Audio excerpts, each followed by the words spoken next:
Jets fans, get ready for the ultimate game day experience at Jets Media Day 2025. Tickets are on sale now for week number 1, Jets vs. Steelers. Your ticket comes with an all-inclusive tailgate hosted by Gotham City crew. Enjoy delicious food, drinks, and a live DJ to pump up the energy. I will, of course, be live from the tailgate right before kickoff. We will all be seated together in the prime mezzanine section of MetLife Stadium, and we will all be getting on the field for exclusive access to MetLife Stadium's turf after the game is wrapped up. Aaron Rodgers versus Justin Fields, week 1 of the NFL season. This is going to be an absolutely unforgettable experience if you're looking to come out to a New York Jets game. Tickets are on sale now. Email me at jetsmediaevents@gmail.com for more information on tickets. And let's go Jets. Jets, Jets, Jets, Jets. What is going on, everybody? Welcome on in. It's game day. I'm excited. Week number 2 of the preseason is here. We got most of the Jets starters going to play tonight. The New York Jets versus the New York Giants taking on each other. Shout out to everybody right now tuning into the show. We're going to be live throughout the entire game. You guys know the drill by now. So hit the thumbs up button on your way in as the 1-0 Jets take on the 1-0 Giants in a preseason battle. All right, let's get it started. Woo! Let's do it. Who's ready? Who's ready to go, baby? Hype in the chat right now. Hype in the chat. We got around a half hour to go before kickoff. Just want to remind everybody, if you're just tuning in now, we'll be live all game long. So if you ever want to come in and out, pop in, pop out to the show. Somebody in the chat said, can I get a sticker next time I see you? Heard they're lucrative items. So where are you guys getting this information about my stickers? Because you may be on to something. So for those that don't know, whenever I am at training camp, I am strapped up with stickers. And if anybody comes up to me and recognizes me and says hi, you get a sticker. I didn't know it was becoming a thing, though. I didn't know that you guys were catching on. Does anybody watching this have a sticker that I gave them in person? I didn't know that I'm becoming the sticker guy. Dana Russell says, hey, it's the sticker guy. I didn't know that's becoming. Right? I didn't know that was a thing. But hey, let's do it. I'll ship out Slizzy Slats in California. I'll mail you one. But let's get into what is the storylines to watch tonight. Who's playing, who's not playing. We got 9 players that are not suiting up for the New York Jets tonight. And all of them are pretty much as expected. The good news is Sauce Gardner will be playing. And the reason why I say that's good news is because the joint practice I was at, day 2, he was not there. So some people were getting a little bit concerned. Some people were like, why is Sauce not there? Is he hurt or whatever the case may be? So that's good news. So let's look at the 9 players that are not playing. Chris Boyd, Byron Coward, Isaiah Davis, Jermaine Johnson, Alan Lazard, Francisco Mauigoa, Tyrod Taylor, Azareye'h Thomas, Quinnen Williams. So we have 2 rookies not playing, Azareye'h Thomas and Francisco Mauigoa. And then our year 2 running back, unfortunately, Isaiah Davis out. Quinnen Williams still dealing with the calf muscle. No need for him to play. The veteran, he knows how to play football. Jermaine Johnson, they're easing his way in. So, hey. Brody says Sauce isn't playing. Where did you hear that? Where did you hear that? Because according to the Jets, he is. I don't know. Maybe I'm missing something. Maybe I am missing something. I could be missing something. It seems like he's playing. I mean, I don't know where you're getting that information. Because the Jets posted this. Sauce Gardner has got his jersey ready to go. So I don't know where you're seeing that. Quincy Williams, Justin Fields, Garrett Wilson. Yeah, baby. Let's see what the warm-ups are looking like on the football field. We got Breece Hall suited up. Braylon Allen ready to go. Ooh, baby. I'm ready to go, man. I'm ready to go. We don't need no starters playing. I disagree. We definitely need starters playing. We definitely need starters playing. Hey, maybe... I don't know, man. We'll see. Let's do it. All right, so actually, you are correct. Sauce Gardner is not playing, according to Rich Cimini of ESPN. Sauce Gardner calf is also not playing, though it's not believed to be serious. Stiggers slated to start at CB. It's just interesting that he's not listed here, and he has his uniform slitted up. So I find that interesting. Maybe they're Jets. Maybe they just want him to suit up and get in uniform, and these are the players that are not going to be in uniform. Maybe that's why. But yes, I guess Sauce is not playing with his calf. Not serious. And listen, if he does have a calf injury, like there is absolutely no reason to put him on the football field, bro. Like that, if you have any minor injury, you're not playing in the preseason. You shouldn't. At all. Garrett Wilson's ready to go. I'm great, bro. How can I not be? You back in MetLife. I don't care if we not home. It's a home game, bro. Garrett Wilson is fired up. We need to get Garrett Wilson involved tonight, man. He had no catches on that opening drive. He had one target, no catches. I would like to see my boy out there. Come on, man. Let's do it. Let's do it. Smash the thumbs up button, chat, if you did not already. Let's see if we could break last week's goal. We have 42 like buttons. Let's smash it. Let's hit the thumbs up button. Let's get the 100 likes before kickoff, baby. 100 likes before kickoff is the goal. All right? That's the goal. 100 likes before kickoff. Jets football, baby, is back. Let's get it. And then we blew the Super Chat goal out of the water last week. We're going to do a 30 Super Chat goal this time. 30. Last week, I think we had like 45. So I'm being a little conservative today. As you guys can see, we have a new goal in the live chat. If you guys want to support the channel, Super Chats go a long way. We appreciate it, man. We appreciate it. So we got around 20 to 30 minutes to go until we got kickoff. I think there's a lot of different storylines you can look into for tonight's game. A lot of rookies going to be on full display. Okay? Let's do it.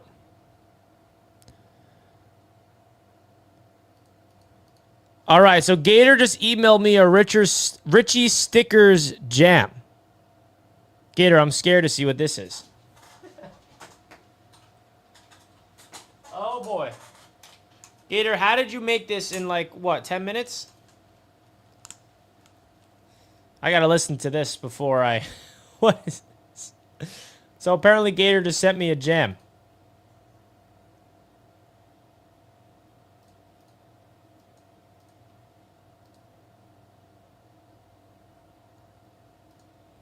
Hold on, it's not working. What the heck did you send me?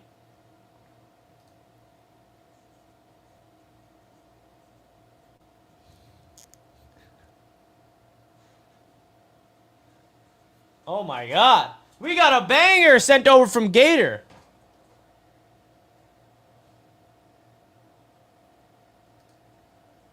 We got a banger.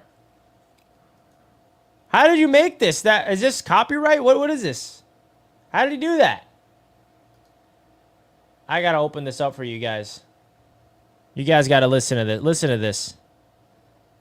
Hold on one sec. So Gator just sent me a song on behalf of the stickers.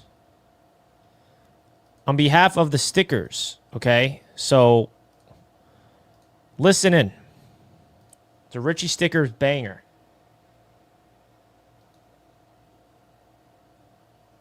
Can you hear it?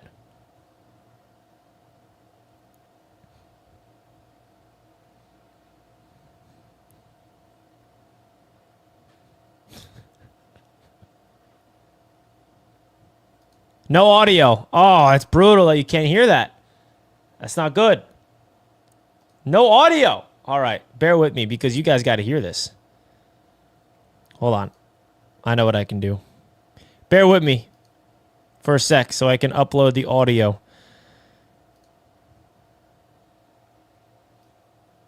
There we go. All right. I added it so you guys... Here we go. Now you can hear it. Richie stickers. Kiddies love my stickers. Jets media subscribers all want my stickers.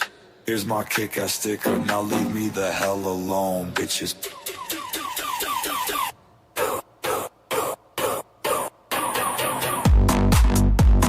Oh, we got a banger.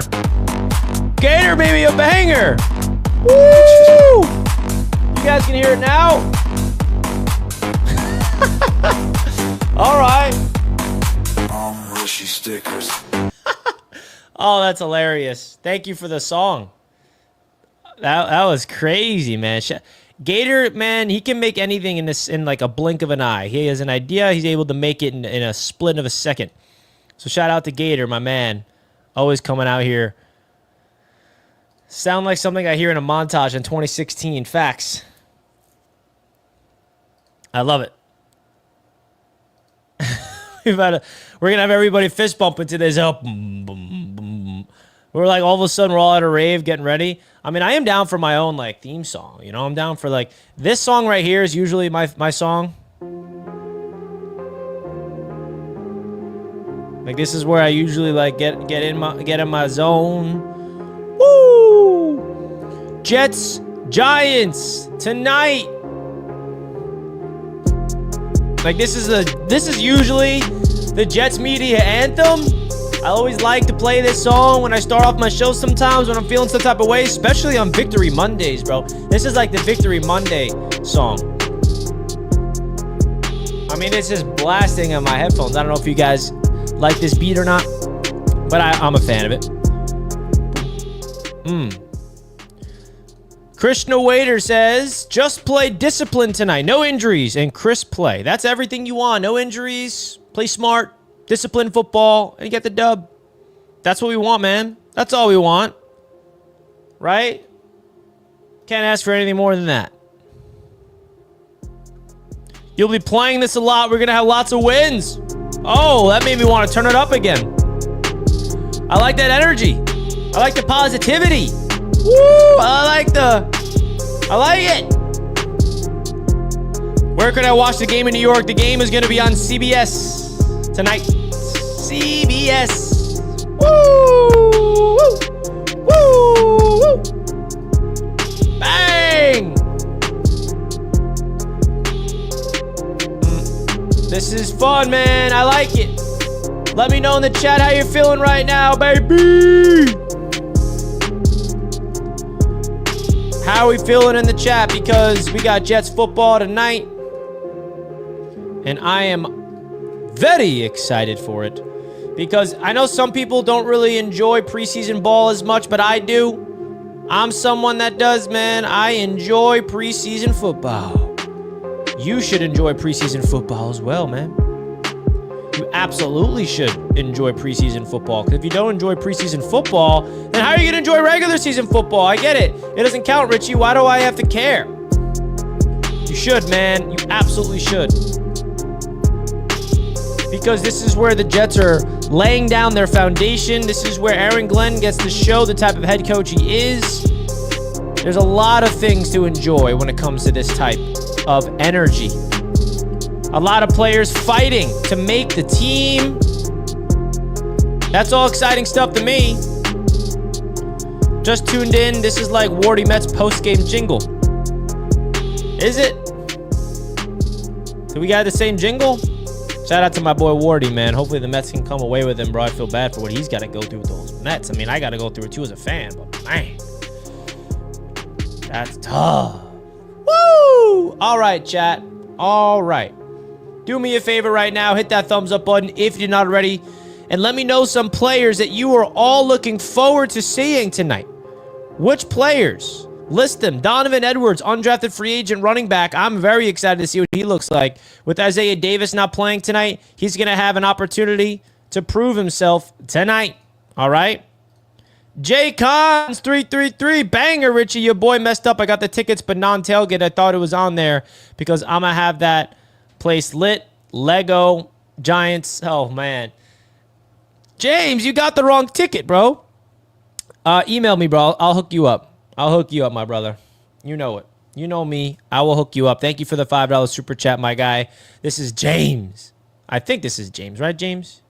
I'm assuming this is you. I think it is. Because YouTube made something, a really bad adjustment where now, if you guys notice, chat has like your ats instead of your name. I don't like it. I don't like why YouTube did that. But James, he just sent in the first super chat of the show, and we got a 30 super chat goal tonight. Do you guys think we can hit it? Also, we have another goal. So last week, we hit 28,000 subscribers during the watch party.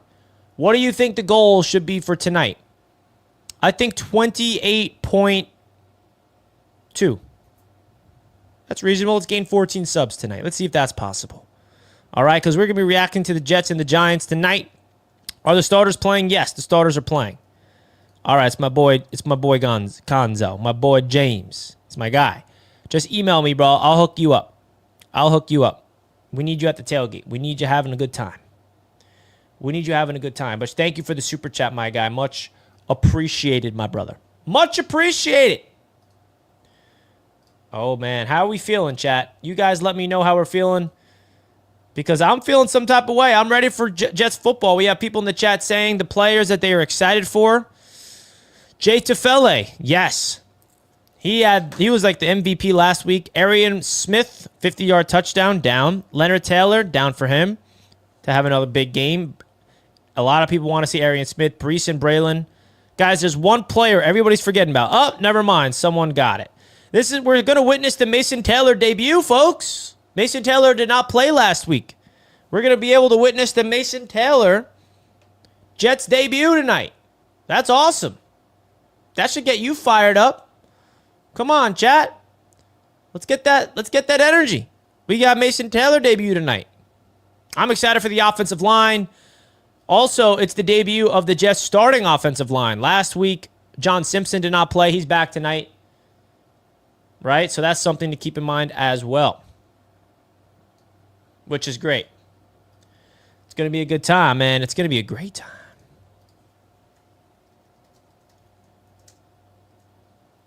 It's going to be a fantastic time. All right, man. Now, if you guys have been watching the show, you know that we have something special in the works. All right? We have a cruise, baby. If you guys want to come through to the New York football cruise with your boy, I'm going to put the link right now in the chat. Make sure you guys go check it out. The cruise information is here. I will be on a cruise with Fireman Ed, Marty Lyons, Leon Washington, Bilal Powell, Jericho Cotchery, Chris Ivory, Kevin Maway, Sean Ellis. Also, your other favorite Jets content creators. It's going to be a really fun time. And if you guys want to take advantage, I would recommend getting your spots on the cruise now because you get $500 off if you book before September 7th, which is week number 1. Okay? Please grab it. Grab your spots. All right? $500 off per booking when fans register by September 7th. All right? Everyone who registers by September 7th is entered to win one of 3 VIP Legends packages, which also includes lunch or dinner with the podcaster of their choice, which could be me, early access to all fan events abroad, and private photo sessions with players, man. It's going to be a fun time. We get to go on a cruise together as Jets fans with former Jets legends and with your boy. All right? We're going to need everybody coming through to this. It's going to be epic. I need you guys there. I need you guys there, man. A lot of fun things coming. We need the cruise. We need you guys to help this come through. $500 off if you book by September 7th.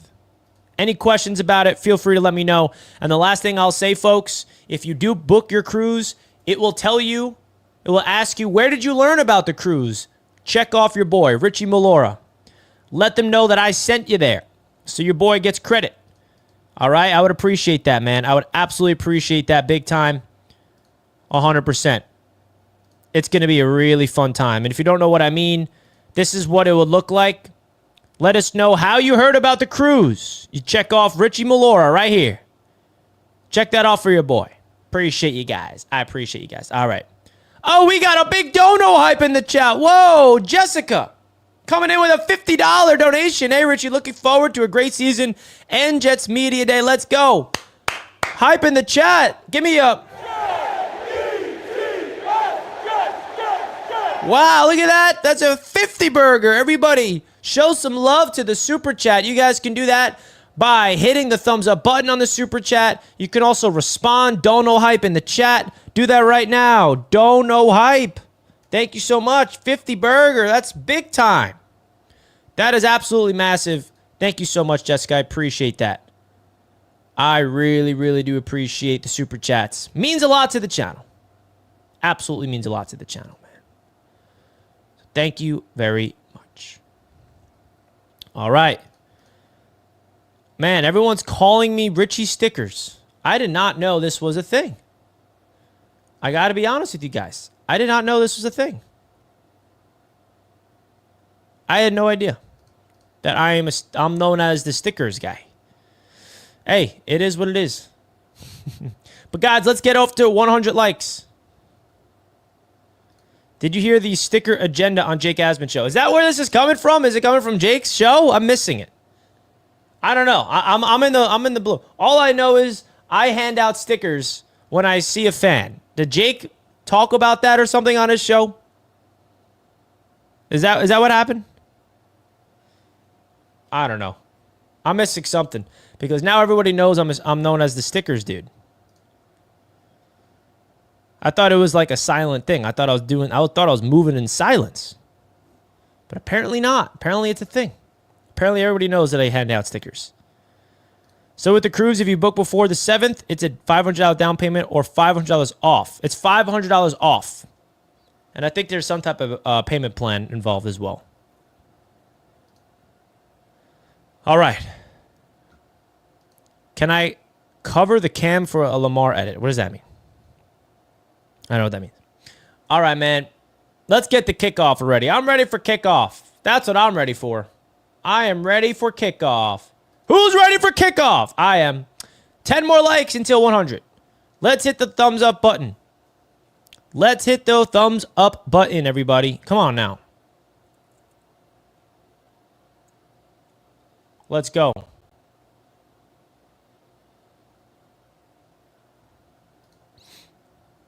I got to cover the cam for a Garrett Wilson edit. You guys are saying some things I don't even understand. You guys are saying some things I do not even understand. All right? Come on now.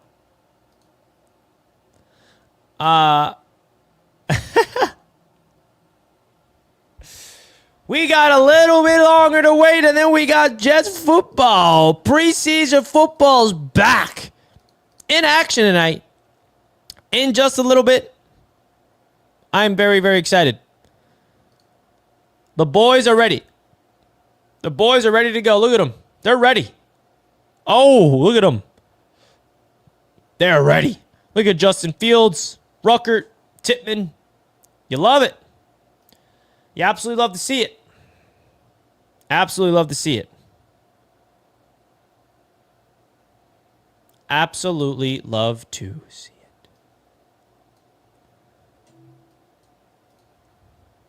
Jake Quest brought up something about you on a call, Jake Asman. If you want to know, ask Jake Quest or Jake Asman, and Jake Asman had your back. What was it about? I'm in the blind. What was it about, Zach? I don't even remember. Who's Jake Quest? Who's Jay Quest? Somebody send me the clip? I don't even know what you guys are talking about. I do not even know what you guys are talking about, to be honest. But we have a crazy edit that Gator just sent me. A crazy edit that Gator just sent me. Gator, this looks like it's a real photo. That's why we love you. Look at this.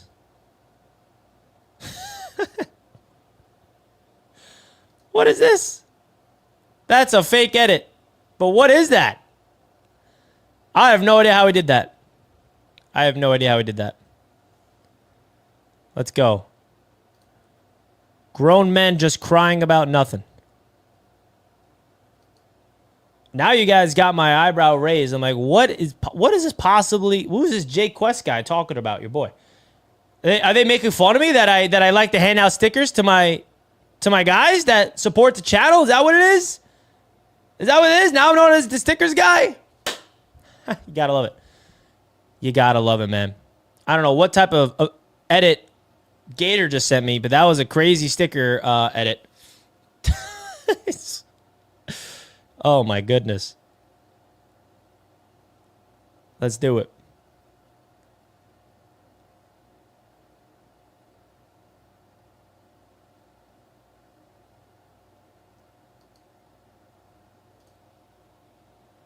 All right.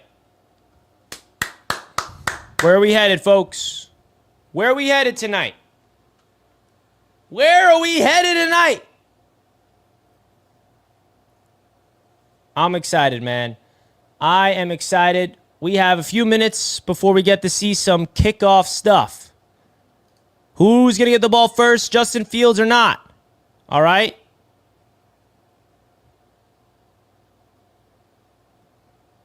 I'm ready. I'm ready. They just showed the... Is the game on? Hold on, I got to make sure I got the... It should be on CBS tonight, right? Yeah, it's going to be on CBS. It should start up at 7 o'clock.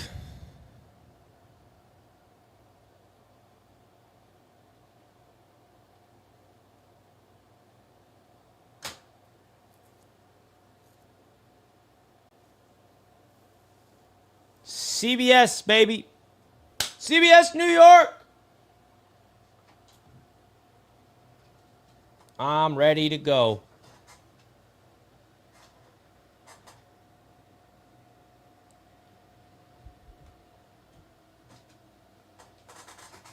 Let's do it. Let's do it. I'm so fired up for this game, man. All week. Last week was such a high. Would you guys agree? Last week was such a high. Because the Jets just went out there and they did such a good job, man. Now, will they do the same thing right now? I don't know. But last week was great. So we'll see if this week is great. And we are tipping off very soon. Or kicking off very soon. Is the Giants playing their starters? I think so. I think so. Let's do it. They're on NBC.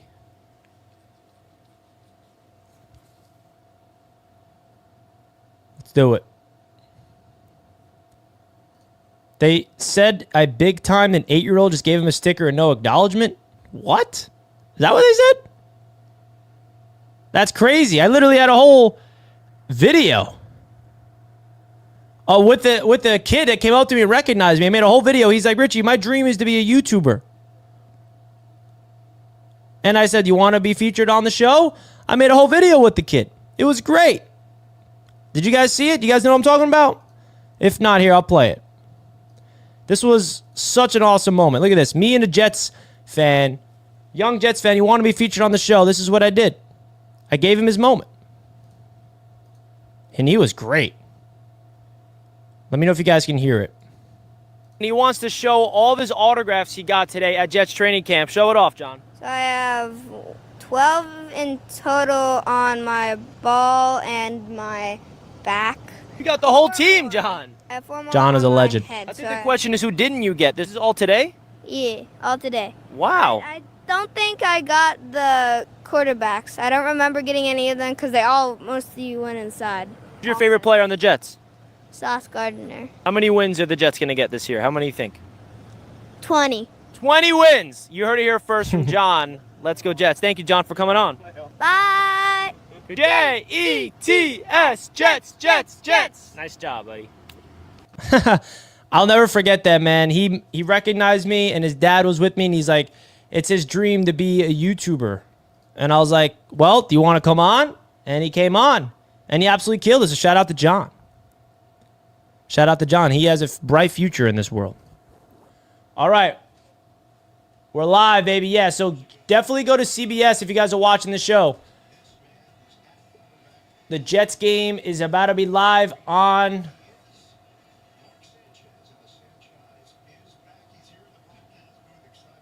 We got Ian Eagle and Mark Sanchez on the call tonight. Let's do it. Let's do it. My boy Hennessy Heisman coming in the super chat. Richie, get ready. If we look good, no big deal. It's just preseason. Or if we look bad, same old Jets. But nonetheless, I hope Tanner can impress again. It's facts, man. Whatever fits the narratives these days. Whatever fits the narratives these days. Right? If we suck today, it's the end of the world. If we look good, it's just the preseason. It doesn't matter. Whatever fits the narrative. Thank you, Hennessy Heisman, for the super chat, my guy. Appreciate that.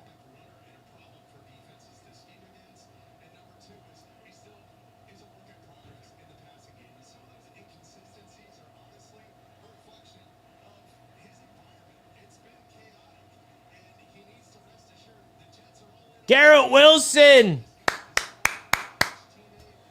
Oh, I'm ready tonight. I hope we get the ball first, honestly. I want to see the offense.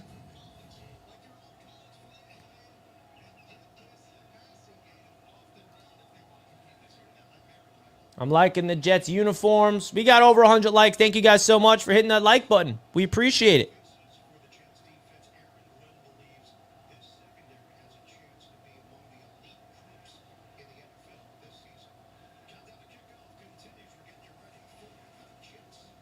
Aaron Glenn and the Jets.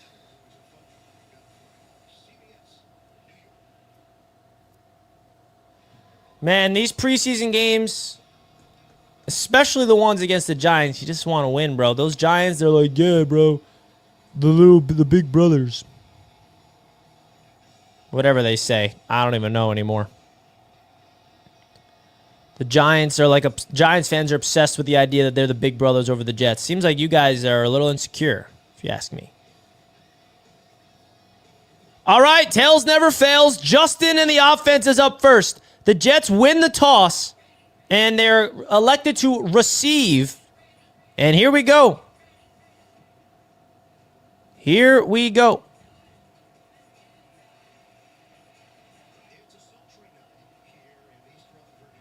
Let's go, man.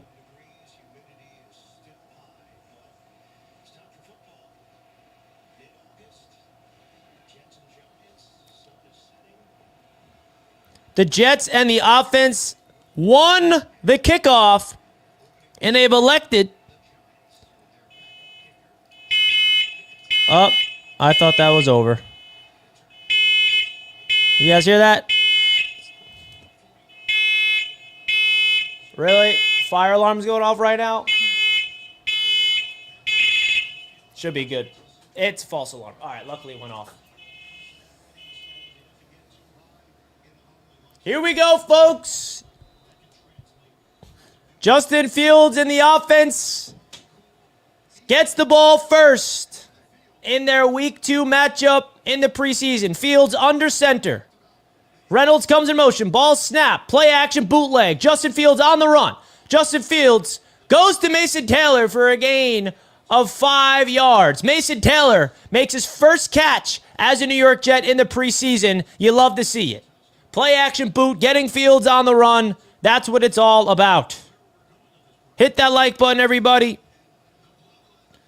Sorry for that loud siren.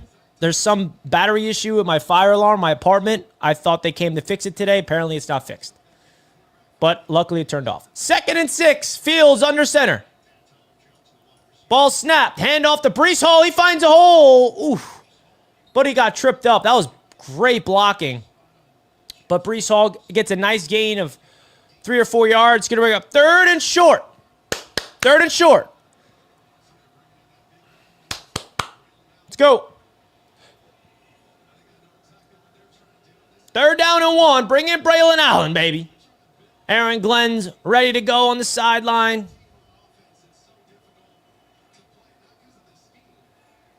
Braylon Allen is in the game. Justin Fields in shotgun. Trips to the left. Braylon Allen to his right hip.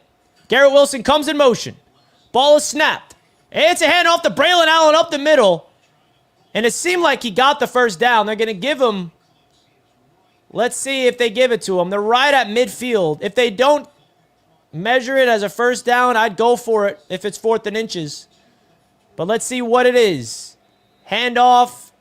Great blocking from Elijah Vera Tucker and Simpson to get the push. So I believe the Giants' starting defense is on the field.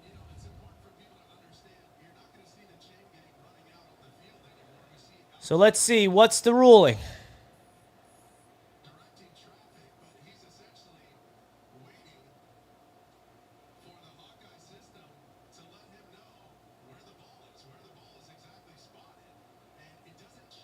All right, well, we're still waiting to see what the spot is of the ball.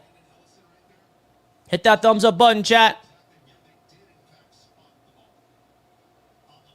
I want them to go for it. It's 4th and inches. Tush push. We can practice. That's what preseason's about. Virtual measurement. This is a new thing the NFL is experimenting.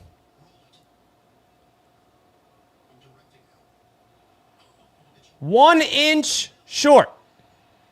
4th and an inch. Oh, we're going for it. That's for sure. Oh, you go for it. Quarterback sneak. Tush push, baby. We need a tush push.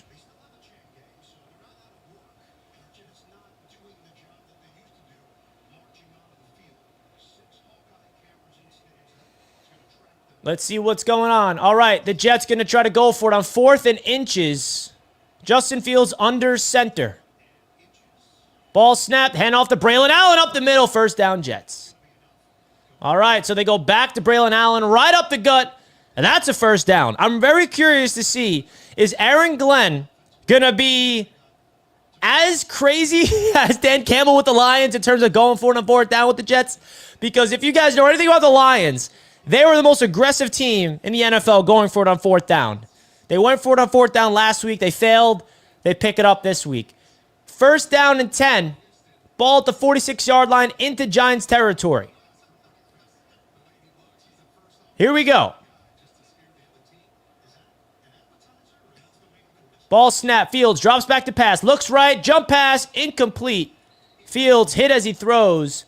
The pressure was in his face. Couldn't get a nice jump throw over to Breece Hall. Too high. Incomplete. All right, let's relax.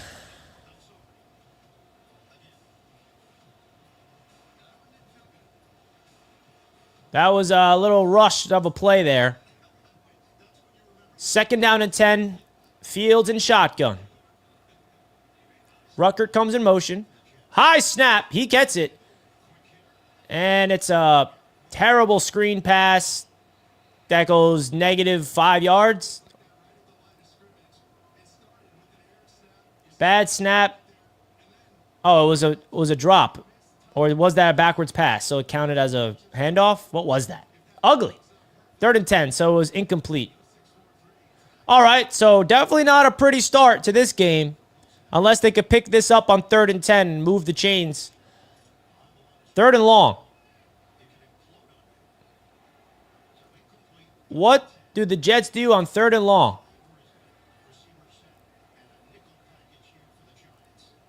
Ball snap, all-out blitz coming. Fields fires it. Incomplete. Garrett Wilson smothered there as Fields tried to squeeze it. And even if Garrett Wilson caught it, it would have been short of the first down. Garrett Wilson looking for a flag. Doesn't get it.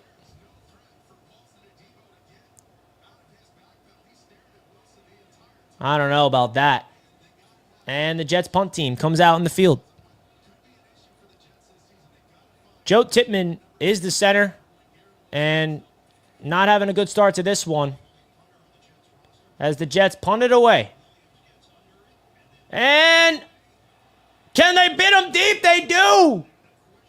Let's go. The Jets special teams unit makes a play and they pin them inside the 10-yard line. There we go, baby.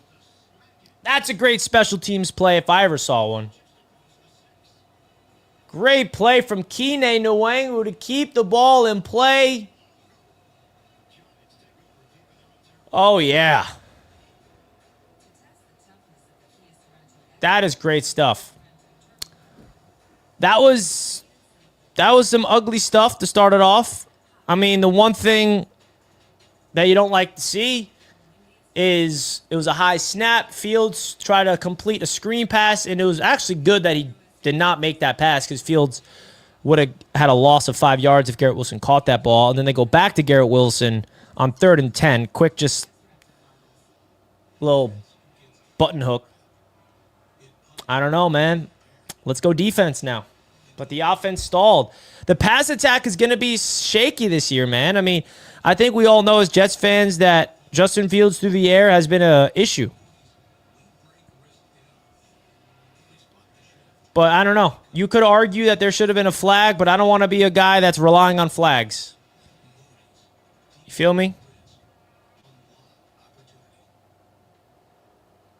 Not the greatest start.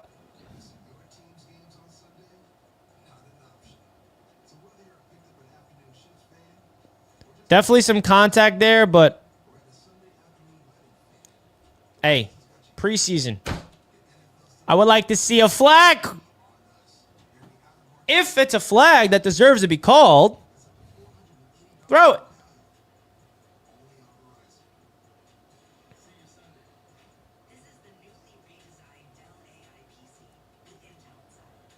Willie Vision says, Membou will have growing pains. Will be good, though. Yeah, I mean, the guy's a rookie. If you expected Armand Membou to be like an all-pro right tackle right out of the gate, you're setting yourself up for some failure. The guy's a rookie. He's going to have some growing pains, that's for sure.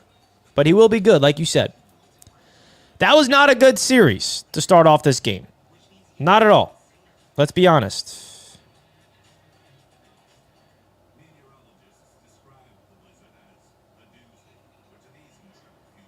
I got to ask X their thoughts. Because you know it's all toxic. And this is what I mean by getting too high or getting too low. When things look bad, people start to just be like, oh my God, we're going to stink. And then last week, we get a quick touchdown drive, and we think everything is going to be great. I mean, there's no winning. All right, here we go. Russell Wilson in the game for the Giants. Ball is snapped. It's handoff up the middle. And the Jets defensive line's all over that. So we have McGregor on the field starting. On the defensive line, I don't see Will McDonald. Yeah, a guy like Will McDonald, he doesn't really need to play.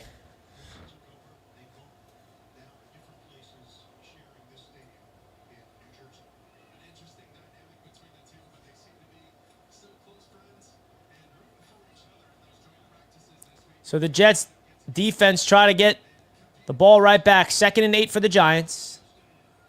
The Jets got all 3 linebackers on the field. They're in a base 4-3. Ball snapped. Another handoff right up the gut. There's a wide open hole that Tracy bumbles himself through. It's a 1st down for the Giants.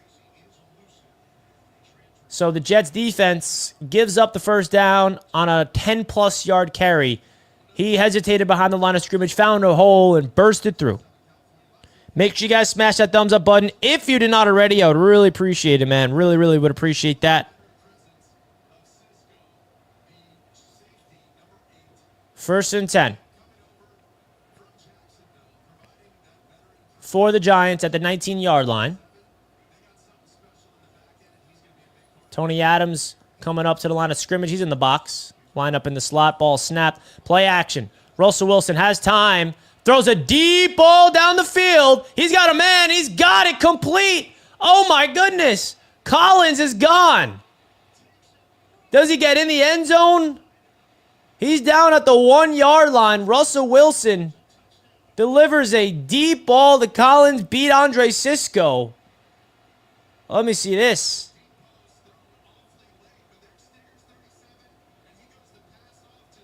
So, yeah, that's a miscommunication.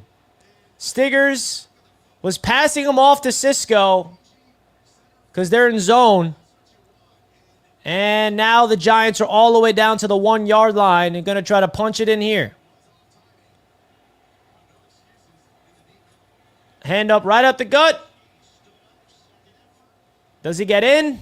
I don't think so. Come on, baby. Let's get a nice goal line stop.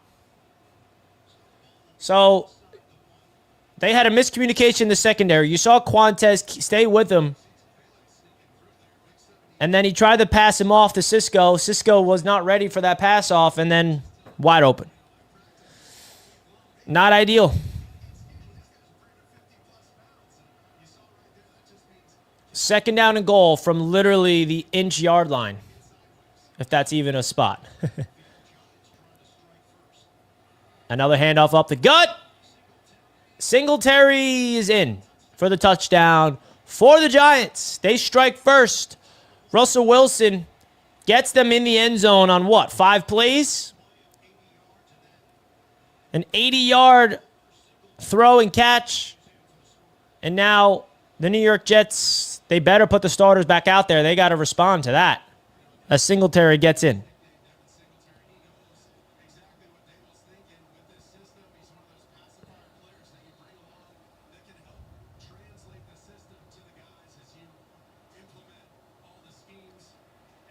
All right, well, not a great start to this game.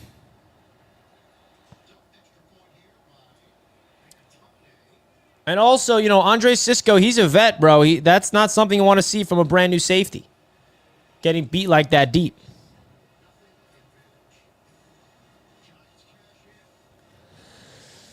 Not good. But how does the offense respond? Because you best believe that the starters better go back out there on offense. We got to see them string together a drive. Hey, and that's what Russell Wilson can do, is deliver the deep balls. Is Sauce out there? No. Sauce is not playing tonight. He's got a calf issue, so the Jets are not going to throw him out there. The Jets are not going to throw him out there. But, hey, it would be cool to see Justin Fields try a deep ball like that. Wouldn't it? Man, the one thing I know about Jets fans is we are so reactive. Look at the chat right now. Everyone is hitting the panic button. We're going to suck. We stink. Oh, the season's going to be trash. Oh, no, we're going to win 3 games. Oh, you got to love it. You got to love it. Let's hope that this Jets team can respond next drive. Because that was not a good look. Not the greatest start.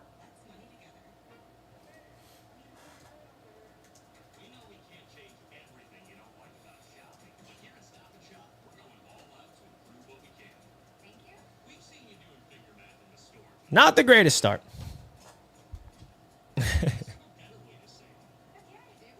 That's not being reactive. It's just history repeating itself. You always got a reason. Hey. Now let's see if this Jets team has an answer in them. Are they able to come back out there and respond? Or no?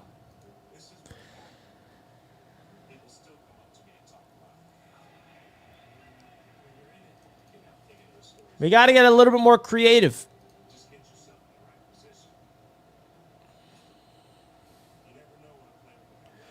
So Armand Membou, I didn't even see what happened. Like, how bad did he look on that opening drive?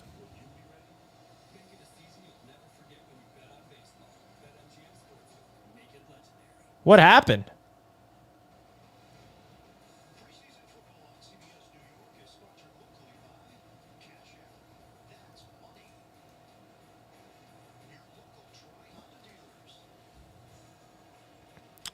All right, so let's see. It's the preseason. How deep in the playbook is Tanner Angstrand gonna go, man? Let's see what we got.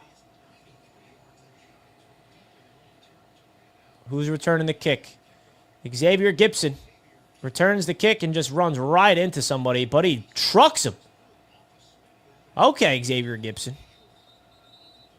Bounces off a tackle. Justin Fields coming back on the field.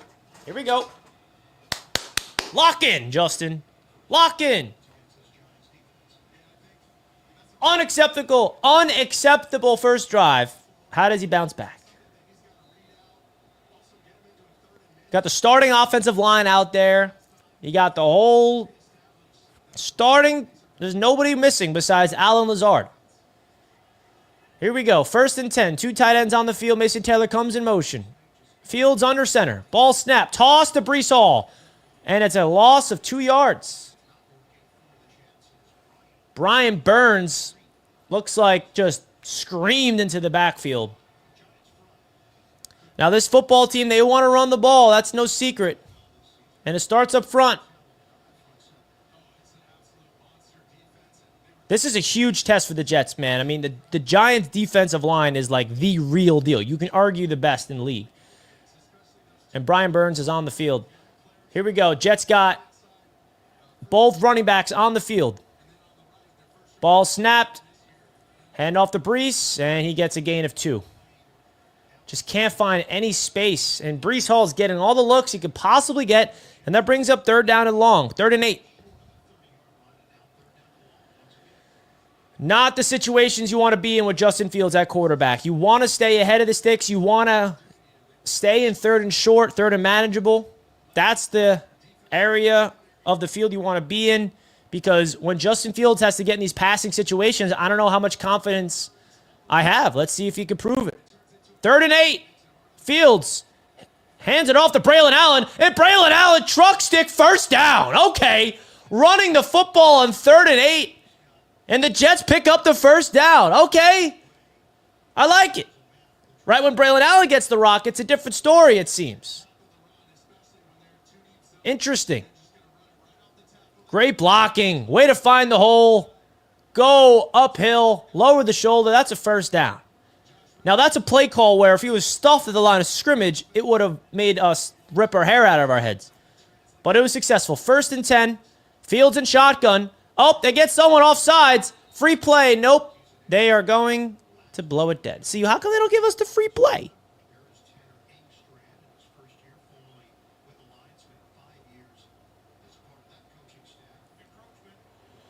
All right, 5-yard penalty on the Giants. Let's do it.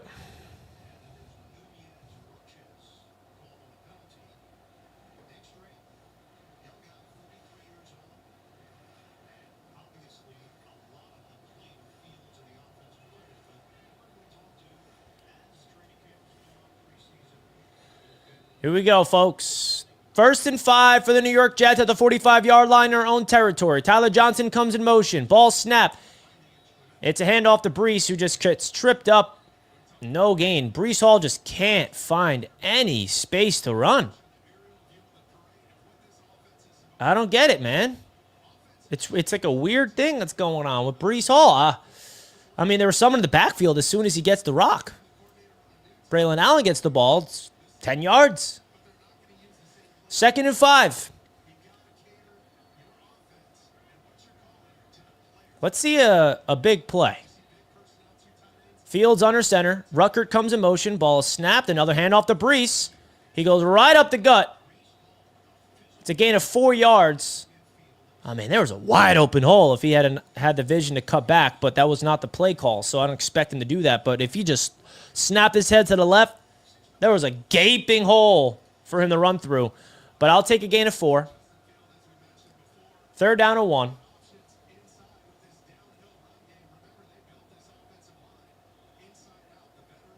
Come on, baby.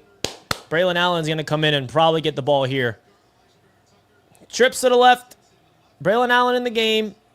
Ball snapped. It's a handoff to Braylon Allen. 1st down. Yeah. Short yardage situations. Braylon Allen's getting the rock every time.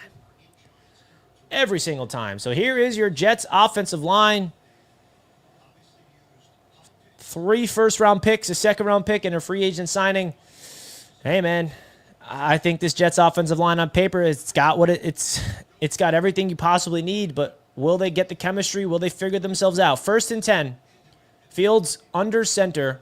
Breece Hall is the back. Ball is snapped. Play action. Fields drops back. Has time. Steps up. He's going to scamper. And Justin Fields slides for a gain of 6 yards. I mean, that right there is who Justin Fields is. Doesn't see anything he likes down the field. Somehow just finds a little space to run through. And that's a positive gain of 6. Beautiful slide. That's what a good quarterback does in terms of being safe. Slide and don't want to get hit. 2nd down and 4. Can we get Garrett Wilson involved? He hasn't had a catch yet this preseason. 2nd and 4. Ball is snapped. It's a handoff to Breece Hall. And he finally gets a nice run from Breece Hall. There we go, Breece. That's a 1st down. The Jets are running the football in this drive, and it's working. Slow, methodical, controlling the clock. A completely different drive from what the Giants did last one when they just had an explosive play, got in the end zone quick. The Jets are grinding down the field. This is the style of football that Tanner Engstrand and the New York Jets are going to try to do on offense. Slow, grinding out drives, punch mouth football, running it down your throats, physical football. Justin Fields checking to a new play at the line of scrimmage. He's under center. The ball's handed off to Breece, and he gets a gain of 2 yards. They are feeding Breece, man. He's getting a lot of carries. He's getting a lot of carries, man. I would like to see them take a shot. Take a shot down the field. I know that they're trying to establish their run game, but come on, man. Let's take a shot, man.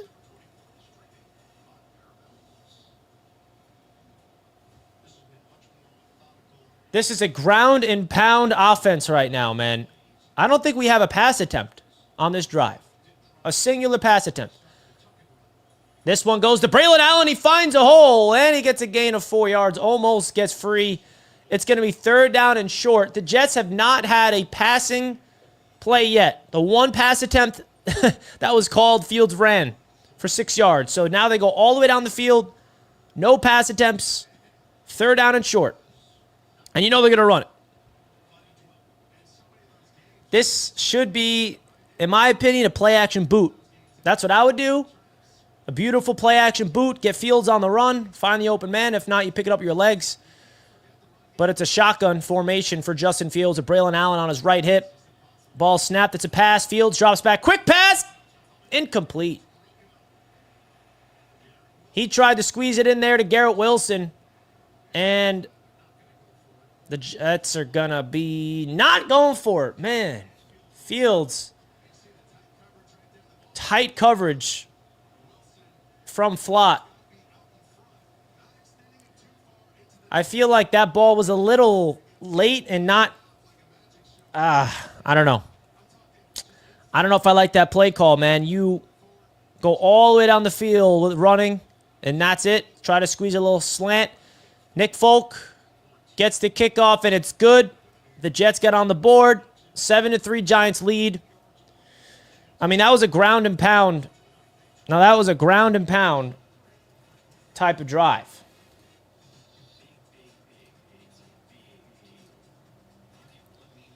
That was a ground and pound drive.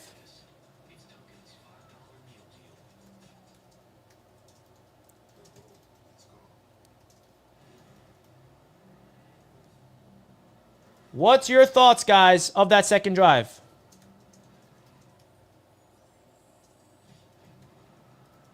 Sending out a tweet right now. You know, I mean, and I hope you guys remember, the preseason is practice, right? This is an opportunity for the Jets to practice things that they do in training camp against a live opponent in a game-like setting. So they want to experiment this run game. And Armand Membou went out there, and he had a lot of good blocks in those runs. Every single play was a run until 3rd and 2.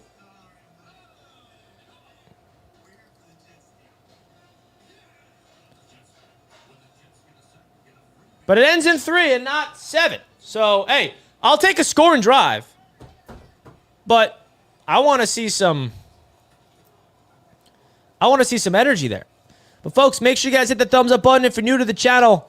Don't forget to subscribe, man. We are 9 subscribers away from 28.2 thousand subscribers. So if you guys want to check out more content on the channel, hit that subscribe button, man. As the New York Jets trail the Giants 7-3 with 2 minutes left in the first quarter.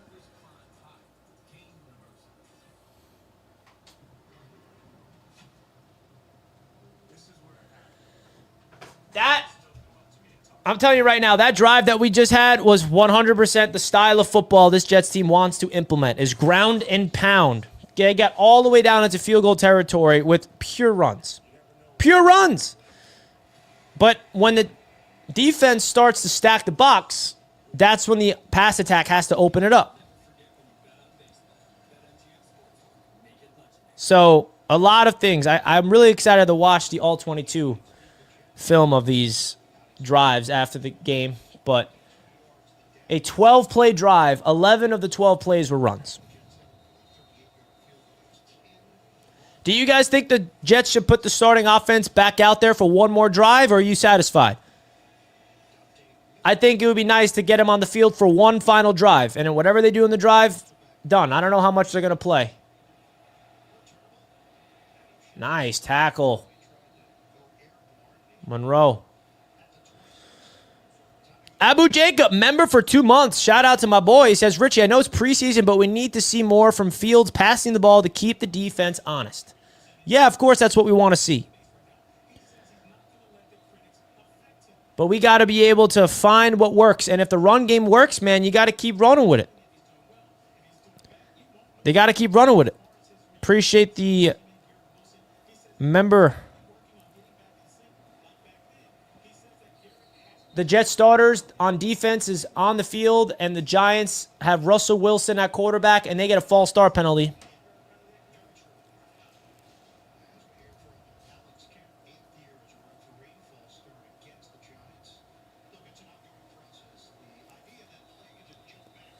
Yeah, the one thing I would say that's just alarming, if there was something to tell you guys that I'm alarmed with, just to be straight up, is Garrett Wilson not having a single catch in preseason.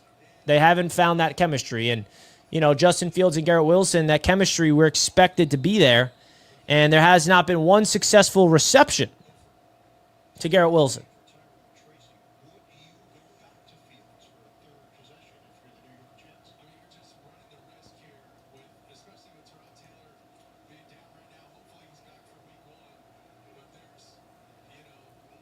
Fields 1 for 5 for 4 yards. I think Fields' day baby done. Brady Cook is warming up on the sideline.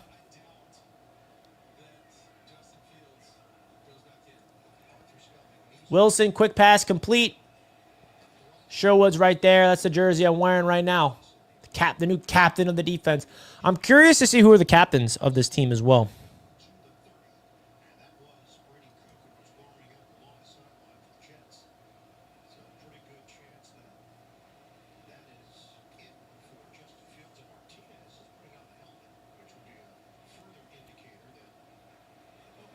Third down and 6. Can the Jets defense get a stop after giving up a touchdown? Come on, baby. Let's make a play here.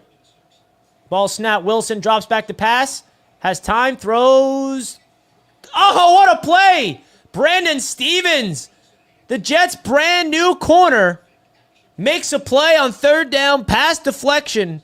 I thought that was going to be an easy catch, but he came out of absolutely nowhere to knock the ball out of Wan'Dale Robinson's hands. That is a 3-and-out. Forced by the Jets defense. Here we go, Stevens. Great defense.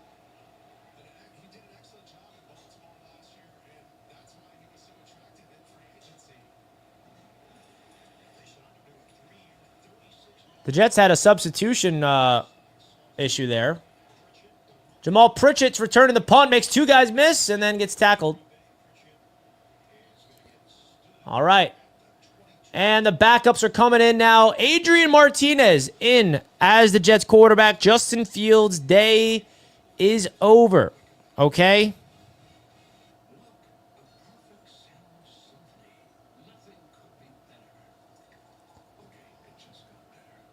That's it. Justin Fields' day is done.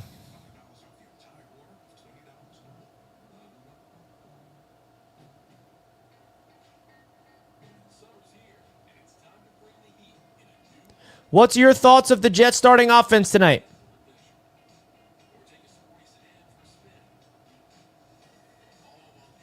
I feel like it definitely was a little underwhelming, but what we did see was what this identity is going to be, is running that football, man. No touchdowns in 2 drives. The first drive, pretty bad. But let's be honest, man. The Jets' running attack is going to be the bread and butter of this football team. The pass attack's going to be interesting. Xavier Gibson got hurt, and he's heading back to the locker room.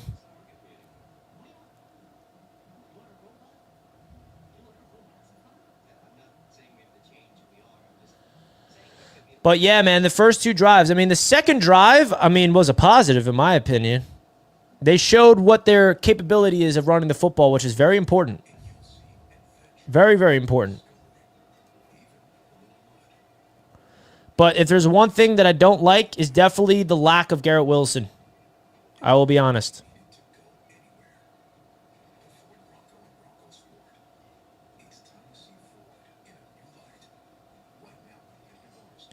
So, Adam, I'm curious what this team's going to look like, man. We got week number 1 right around the corner. Right around the corner, man. We're taking on the Steelers in how many days?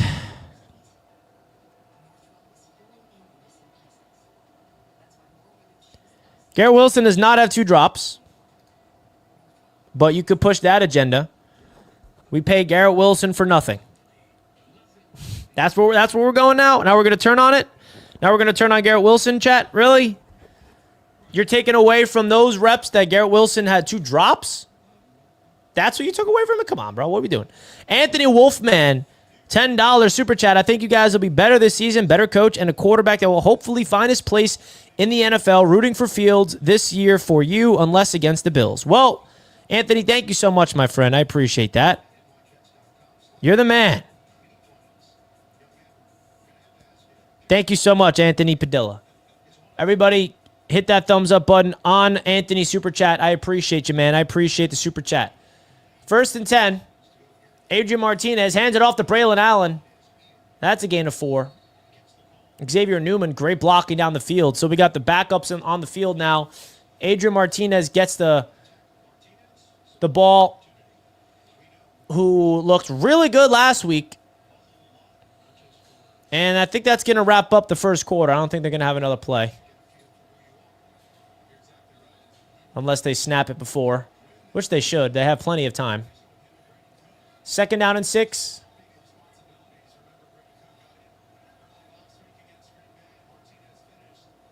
Yeah, now they're going to let the play up. They do not get the snap off. End of the first quarter. And the New York Jets trail 3-7. Chill, Richie, don't feed into that G5 drops. I was not feeding into it. I was clarifying that they're wrong. That was not what happened. That deserves to be called out. But, we got to figure out a way for this offense, and not we as fans, it's the coaches and the team, needs to figure out a way to open up the offense a little bit. We need to open it up. Open it up. Because so far, offense last week, checkdowns, looked good, but now 1 for 5, not a lot of timing, not a lot of anticipation.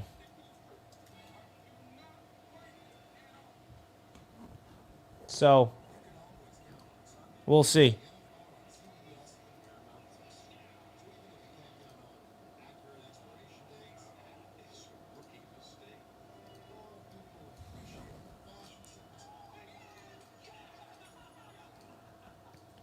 I'm going to ask Twitter, what was your... Oh, boy. Curious what Jets fans need to say this. What are your thoughts of Justin Fields'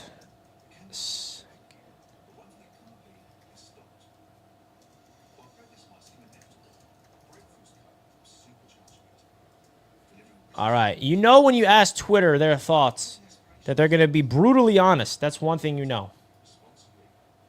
Which you love.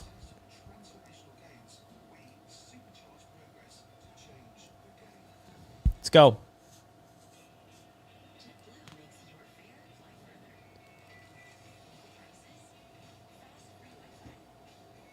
Let's do it.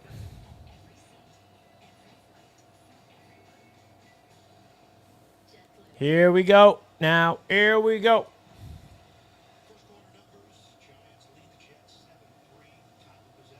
Make sure you guys hit that like button if you did not already. We're live right now talking all things Jets. Giants preseason battle.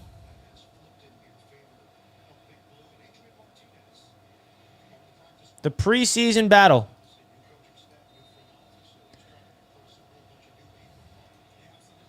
Let's see what Adrian Martinez cooks up. 2nd and 6. Braylon Allen still in the game.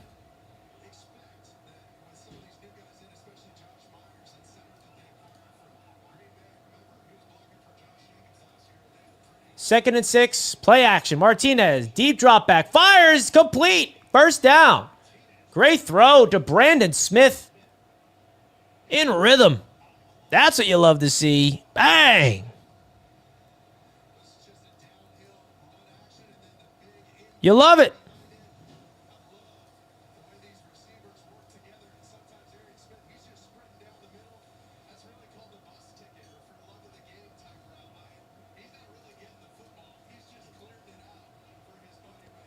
Here we go. Let's keep the momentum going. Adrian Martinez under center. Braylon Allen's in the game, and he gets the rock. Braylon Allen dances. Almost goes outside. And there's a flag on the play after a late hit. It may be a legal helmet to the face on the Giants, but that's just an assumption. Let's see what the flag is, unless it's on the Jets. Holding on the Jets. On the New York Jets, holding on Cole Laval. Former XFL player for the Jets. Gets called for the holding.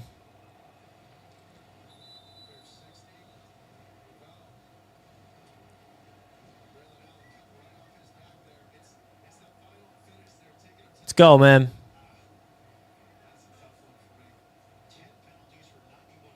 Second. It's 1st and 20. Martinez, quick pass, complete. Brandon Smith again. All right, Brandon Smith. I see you, my man. He's been an absolute stud for the New York Jets in the preseason last year. Do you remember that connection between Martinez and Smith? It goes way back to last year. All right. 2nd down and 12.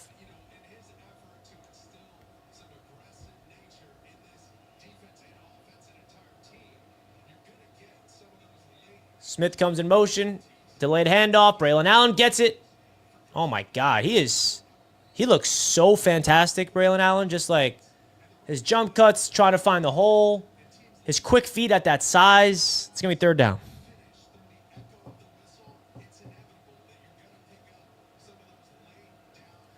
Third down and 7.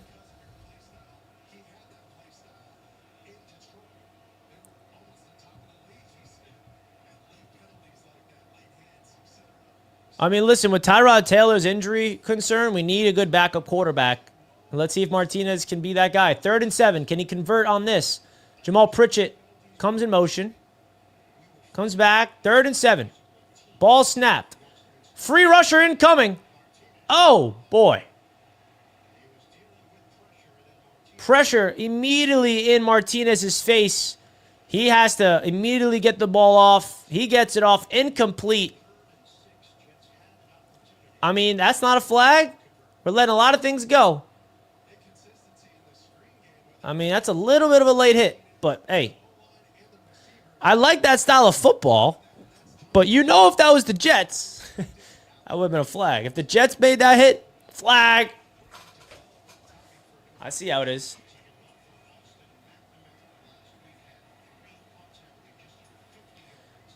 Oh, another one. The Jets pin him deep. There's another flag on the play.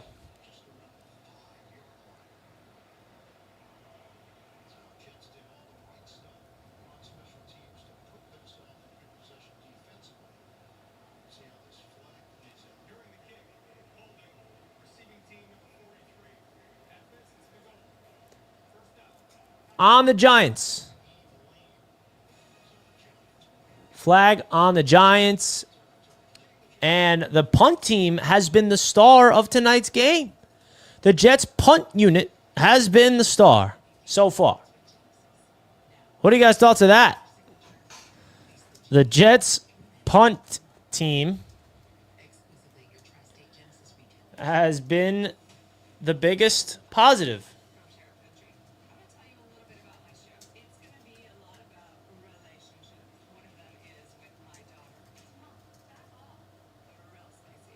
What are you guys' thoughts of that? The Jets punt team has been the biggest positive in this game so far.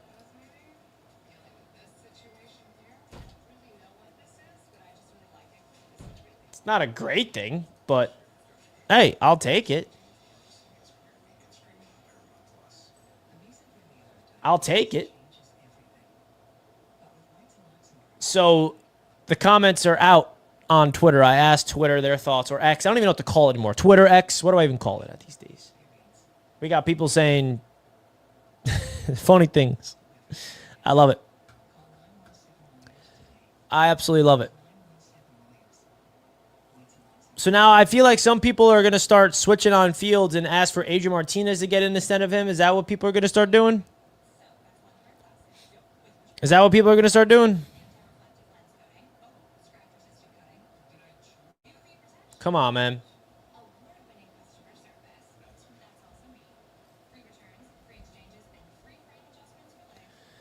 Let's be honest, chat, for a second. When it comes to Justin Fields, and it's just like I said, and if you guys watched my latest video, I said this exact thing, that Justin Fields is going to be a work in progress all season in terms of clicking in the pass attack. What makes Justin Fields a potential difference maker at that spot is his mobility. How are the Jets going to get creative and utilize that as a strength and not box him into this guy that's one-dimensional? Because if you're a one-dimensional quarterback, that's where you're never going to be successful, right? You can't just be a guy that can run. You got to make the throws. It's obvious. And Justin Fields, to this point, has not shown the ability to do anything in the pass attack. Even last week, checkdowns, positive plays, but not really anything to pop champagne bottles over. So this is what I expected as a Jets fan when Justin Fields signed with this team, is this exact thing we're seeing. It's a quarterback that does not have a lot of confidence in the pocket, throwing the football outside the numbers and even down the middle of the field. So we'll see what it looks like to start off the season. Russell Wilson stays in the game for the Giants, and he has a deep drop back, and he just completes it to Jalen Hyatt, who puts Quantez Stiggers on skates. Wow. Well, not a good showing for the year 2 corner Quantez Stiggers, who's playing in replacement of Sauce Gardner. Not a great showing there as the Giants keep Russell Wilson in the game, but the Jets take Justin Fields out of the game. Very interesting philosophy here. Cisco at the line of scrimmage. Oh. Tracy picks up a gain of 4 yards.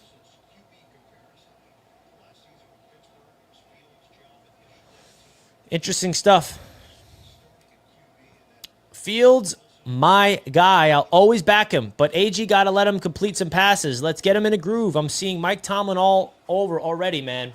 Are you a Bears fan or a Ohio State fan? I mean, I'm team keep playing Fields. I don't know why he's on the bench right now. I don't know why they put Martinez in. They're making it seem like Fields did something. He didn't do anything. What was the stat line? 1 for 5 for 4 yards? I mean, I would have put Fields in the offense back out there because, let's be frank, Justin Fields did literally nothing tonight where you're like, okay, I'll take that. Right? What was his only completion? His only completion was the first play action, little dump off to Mason Taylor for 4 yards. That was his only completion. I feel like Justin Fields should have went out there and get at least a third drive. That's what I would say. But hey, you can't blame them. They don't want to risk any injuries. 3rd and 5. Michael Carter II and Jamie Sherwood combined for the stop. Great to see MC2 back in action with the New York Jets on defense. We missed him last year. I promise you that. We missed him last year. Russell Wilson goes quick to the left side to Singletary. Michael Carter II all over it. And that's what Carter II's so good at, man. He's one of the best tacklers of the football at that position. one of the best physical tacklers of the football.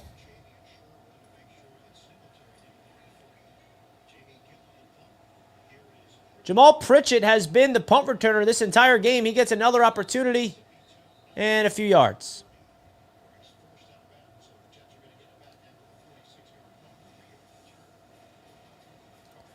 Fields need to get back out there. Yeah, man, I agree. I feel like Fields should have went out there. So you're saying Fields looks like a $20 million quarterback? Yeah, I mean, $20 million quarterback is cheap, right? The market of quarterbacks are crazy. So, listen, I know how last week we were all like, oh my God, this Jets team. Go down the field, get a touchdown, pull the starters. We got a Super Bowl. No one actually thought that. It was all jokes. But now we're seeing 2 drives, which is also very small sample size. It was a dud. I mean, there's really not any positives you can say about Justin Fields as a quarterback. But what you can say, which is a positive, is the running game, man. I mean, the running game looked fantastic. Even though Breece Hall took him a little bit to get going. Peculiar with the super chat. Issue is the same as Zach Wilson. Defenses will stack the box and dare Justin Fields to throw. We'll see, though. Positive vibes. And that's up to the coaching staff to be creative and scheme guys open. That's what good coaches do. They're able to hide their players' weaknesses and maximize their strengths. They got to get Fields on the move. I think a big key to this Jets offense is going to be RPOs and play-action boots.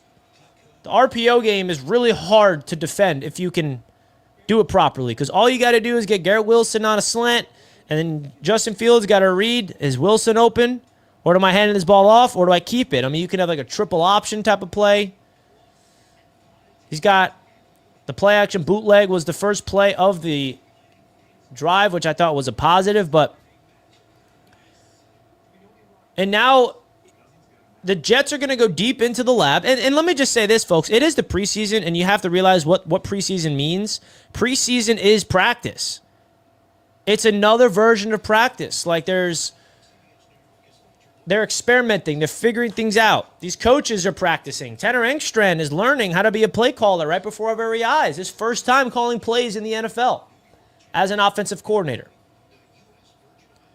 And this is a brand new everything that this entire offense is trying to learn.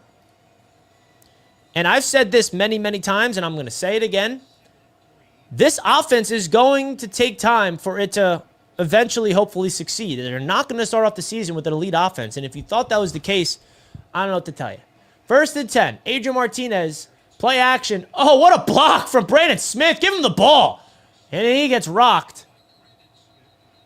But, dude, Brandon Smith just decapitated a player.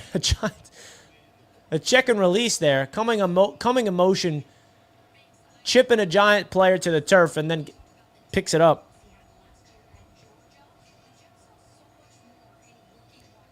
Let's do it. Here we go. Stop the excuses. What excuses am I making? Am I making excuses right now? About what? I'm just telling you guys what my expectations are. Adrian Martinez hands it off to Kine Nwangwu for a gain of 7 or 8 yards. It's going to be 3rd and short. I want Donovan Edwards in the game, bro. I want Donovan Edwards to get in the game.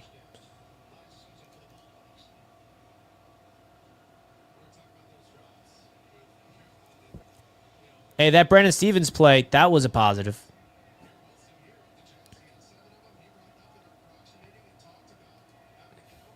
Third down and 3. Let's see what Martinez does here on 3rd and 3 if his number's called. It is. Martinez drops back to pass, has plenty of time, throws deep over the middle. Awful pass. Couldn't have been worse. Like, way too high. Couldn't find his receiver over the middle, whoever that was, his intended target. Let me see this. What was that?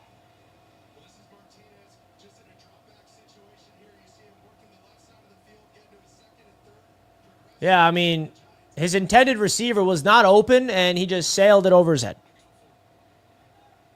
Sailed it over his head. Yikes.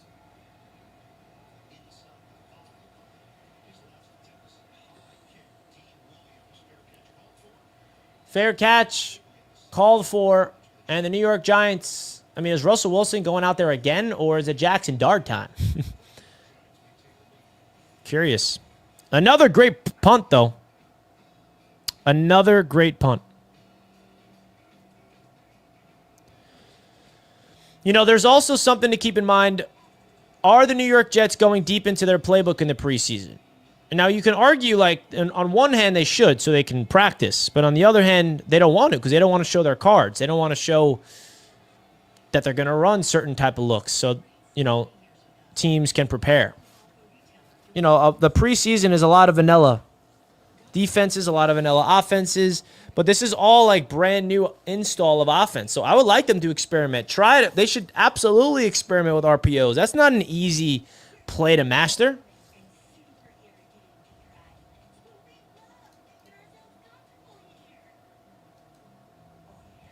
Let's go.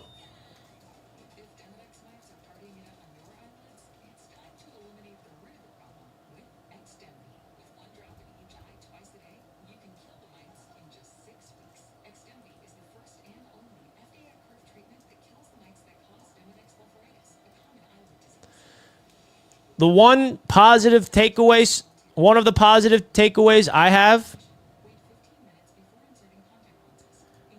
and it's just one play, right? One singular play. But hey, man, this game is not all about Justin Fields. We got to talk about other things as well. And this is something I want to show you guys. This play from Brandon Stevens, just one little play. But the reason why I want to bring this up is Brandon Stevens is a guy that a lot of people were not happy with that when we signed him. And this is a great play. I mean, shifting his hips and making a break on that. I mean, he has no business. Look at this. Wide open. Robinson's wide open here. But his burst, closing speed, getting his hands on the ball, forcing completion on third down, it's promising. And not to mention, Aaron Glenn has been glowing about Brandon Stevens. He's been saying he's been one of the most improved players on the team. So that's something cool to say. That's something cool to see. From the defensive perspective. No RPO, play action, long ball, just vanilla. Relax, people. Yeah, I mean, that's true. They're not running anything exotic. Wasn't Robert Saleh's record 11-1 in preseason? Yeah, Robert Saleh was elite in the preseason. He was elite in the preseason. 1st and 10. Tracy finds the outside. And that's a first down run. The Jets' backup defensive players are now in as well. Glenn, $5. This is what I would worry about as a Jets fan. Jets have worst record, get number 1 pick, and fire the head coach. Been done before, ask Houston. Not happening, Glenn. There's nothing that could possibly happen in this season where they fire Aaron Glenn after the first year. That's just impossible. I'm sorry. I don't care. Even if they go 0-17, bro. There's no way. Well, if they go 0 for 17, maybe we can have a conversation. But that's not happening. That was a crazy super chat right there, Glenn, that you had to make me read because you spent money. Jackson Dart's in the game. Pressure's in his face, but he checks it down. Oh, he's got... Wow. Big time tight end screen. Work to perfection for the New York Giants. What was Malachi Moore doing? We got to see you wrap up. He was just trying to push him. What do you mean you're trying to push him? He's the NFL, Rook. Don't push him. Wrap him up. Watch Malachi Moore just push him forward. Wrap him up, bro. Go low.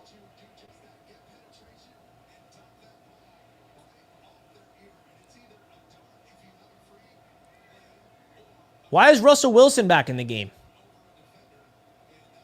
Wait, what? Russell Wilson's back in the game after Jackson Dart just got him down the field. Tracy gets the ball again. That's a gain of 5 or 6 yards.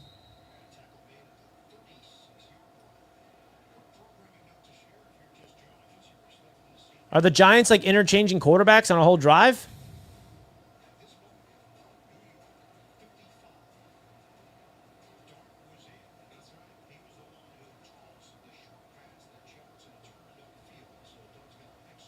Second down.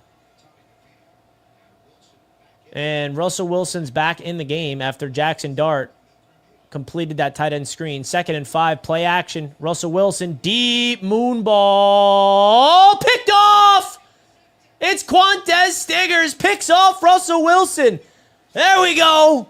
That's the Jets takeaway. Way to make the play, Quantez. The year 2 corner makes a play, and that's going to be Jets football.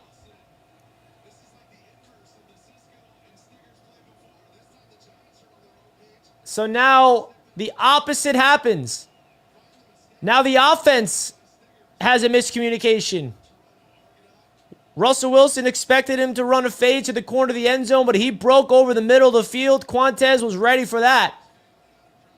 Let's go, Quantez. That's why a lot of Jets fans were excited about him, is his ball hawking ability. And now let's go. Score. Martinez drops back, throws, dropped. Oh, no. Arian Smith drops it. You know what that means.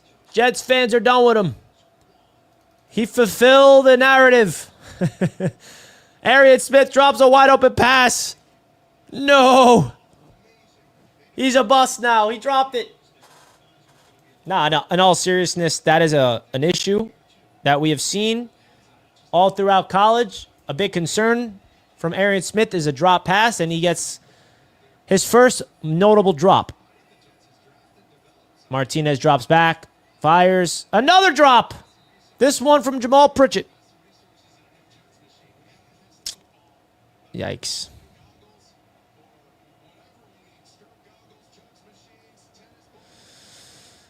Back-to-back incompletions because of 2 drops. 3rd and 10. Martinez is throwing darts, and they're not catching the ball. Come on, man. I want to win this game.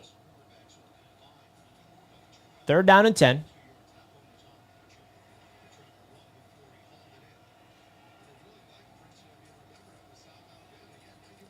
Martinez drops back, has time, plenty of time, throws a deep ball.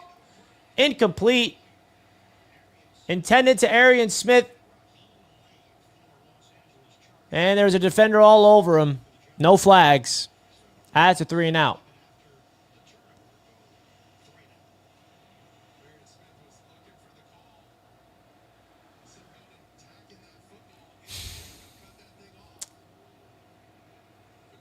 Aaron Glenn coaching up Arian Smith after that. 3 straight incompletions after that beautiful interception from Quantez Stiggers.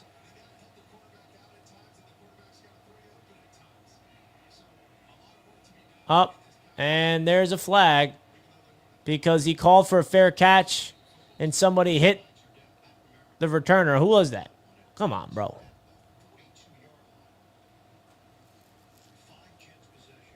Come on, bro.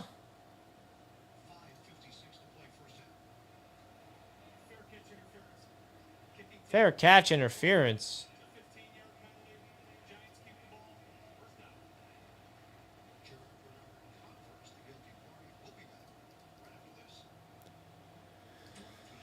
Oh, man. Not a great look for the Jets offense as a whole tonight. Not a lot of good.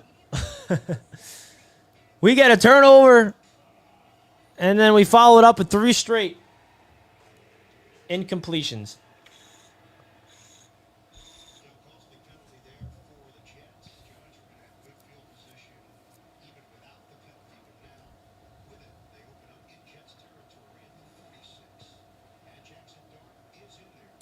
Jackson Dart is the quarterback for the Giants. I mean, not a whole lot of good in this first half for the New York Jets, as the Giants have a 7-3 lead. Jackson Dart under center. Ball snap, play action. Nope, he hands it off. That's a gain of 2 or 3 yards. Leonard Taylor with the stop. That's a player I'm keeping a close eye on. It's Leonard Taylor, man. My boy says, I'm so glad this is preseason. Yep. Yo, Richie, I'm repping the Jets from Canada.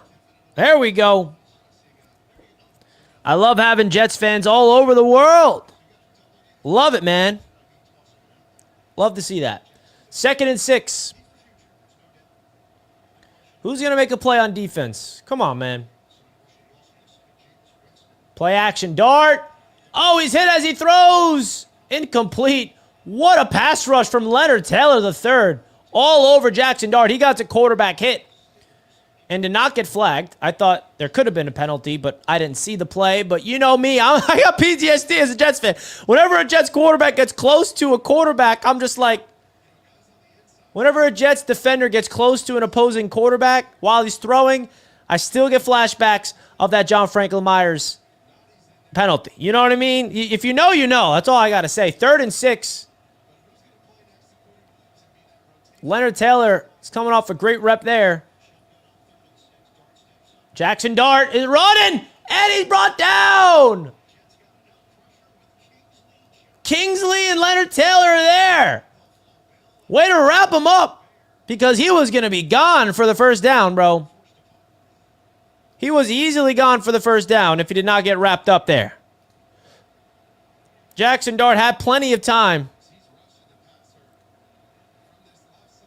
Kingsley Johnson was able to wrap him up.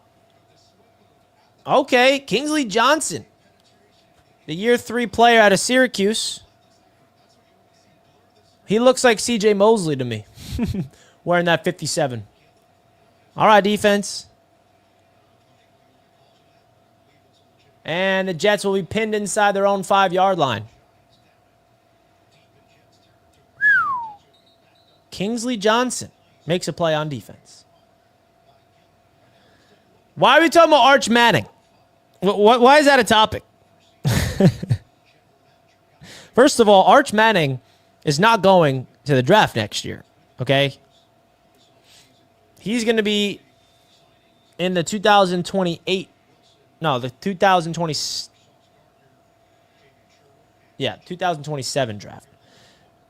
He's not going to be in this year's draft. People that saying tank for Archie, he's not even going to be in the draft this year, folks. Come on. I don't think he's going to declare after this year. 1st and 10 for the Jets offense inside their own 5-yard line. Hand off to Kene Nwengu for a gain of 6 yards.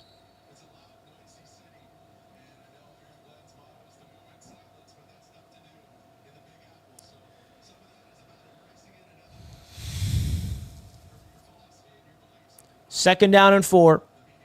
Guys, we're 3 subscribers away from 28.2K. Hit that sub button. For your boy, I appreciate it.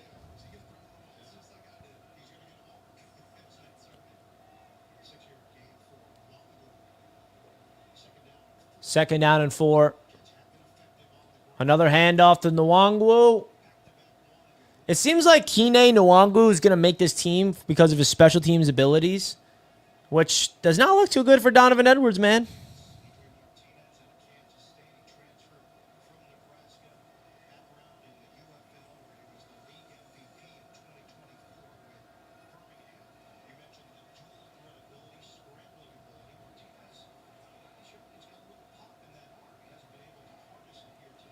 Third and 1.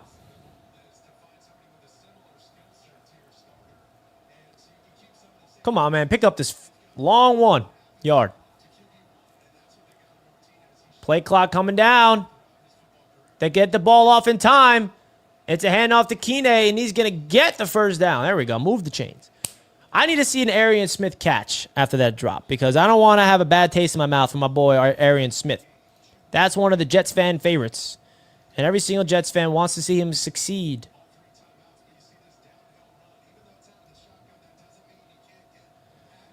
Kene's not looking bad, though.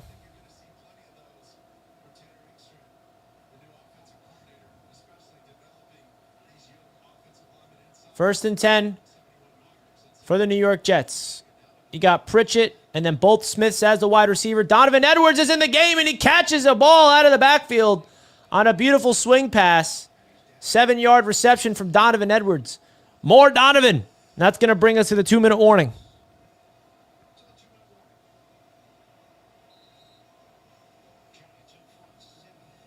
Here we go, folks. 2-minute warning. Shout out to the Jets fans that are at the game. Yeah, that throw from Martinez could have been put on a little bit better. It was a little bit behind Edwards. He had to turn around. If he put the ball where it needed to be, you never know. Edwards could have picked up a big gain. But it's going to be, what, 2nd and 3 with 2 minutes left.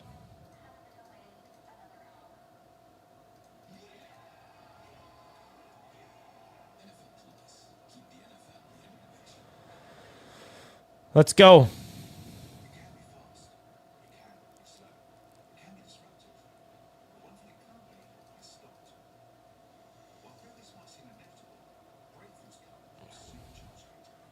So I have a takeaway, and I want to get your guys' thoughts. I have a takeaway. Where's Malachi Corley? The guy's not even... I'm sorry, man, but I think Malachi Corley is a guaranteed cut. I mean, Jamal Pritchett, Brandon Smith are on the field ahead of him right now. He's not even on the field. I think it's a foregone conclusion that Malachi Corley, he's going to get cut, bro. He hasn't done, they're not even giving him a chance. I mean, the second half is probably going to be when Brady Cook gets in the game. That's when he's going to play, but it's just very obvious when you're on the third team, at this point, it's tough. Because the receivers that are competing to make the team, Garrett Wilson's a lock, obviously. Alan Lazard's going to make the team. Josh Reynolds going to make the team. Tyler Johnson's going to make the team. I think those 4 are locks. I would say Arian Smith is also a lock. But now you're talking about 6 and 7. The first question is, how many receivers are you going to hold on to? 7 or 6? Now the next guy's Xavier Gibson, who has been the front runner to be the starting kick returner for this New York Jets team, who just got hurt in this game, by the way, is another receiver to keep in mind. And then you got Brandon Smith, who's been making a lot of plays. He's trying to make a name for himself, right? Jamal Pritchett ahead of Malachi Corley in this conversation. So those are all guys that are ahead of him on the depth chart. So I think that's definitely something to keep in mind here. Brady Cook got hurt, but he's fine.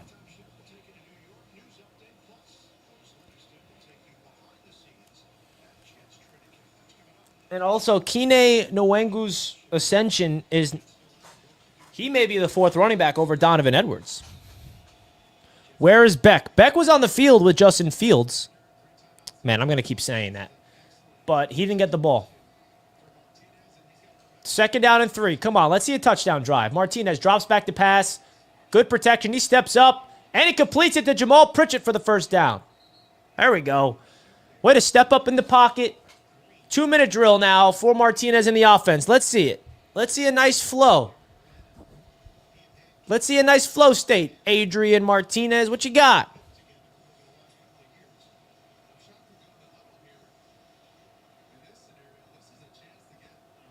Let's go, man. 1st and 10. Martinez, deep drop back. Frantic in the pocket. Goes underneath the stone. Smart. Spin move. Gain of 7 yards. Hurry up offense. Let's go. He's got a little happy feet back there. Come on, Martinez. Let's see some poise. Let's see a nice drive for at least 3 points minimum. Hurry up offense. Ball snapped. Martinez drops back. 4-man rush. Gets it off fast. Complete. Pritchett could not get out of bounds. Good tackle from the Giants to keep the clock moving. Short of the first down marker as well. It's 3rd down and short. Clock is ticking. This is our first time to see Aaron Glenn's clock management skills. Should he have called a timeout? He's not calling a timeout. He wants to see if we pick up this first down, I'm sure. Martinez drops back on 3rd and 2. Has plenty of time. Fires a rifle complete to Arian Smith. There we go. The Jets rookie receiver. I'll call timeout here, coach. Call timeout here, coach. Come on. There it is. Timeout. Arian Smith bounces back. Arian Smith Hive is back. Oh, man, if he dropped that one, it would have been a long... it would have been bad. Tell you right now, I think Arian Smith has room for like just one drop in the preseason and one drop in the regular season. Because if he gets multiple drops, Jets fans will want him gone. They did not waste seconds. The timeout happened. They put seconds back on the clock, Glenn. Sometimes the people that are controlling the clock, they don't see the timeout. And he called the timeout right as he went down. So as you see, they gave them a few extra seconds.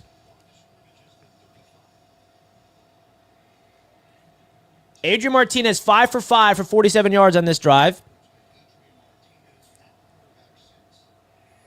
Ball at the 35-yard line as Martinez drops back to pass. Goes underneath. Incomplete. Was trying to find... We got... I don't know if it's an injury or his cleat is just completely off. Okaforo, the Jets' backup right tackle. Yeah, he's not injured. It's just his cleat exploded. How did that happen? How are you wearing a cleat in the NFL that just blew up on your right foot?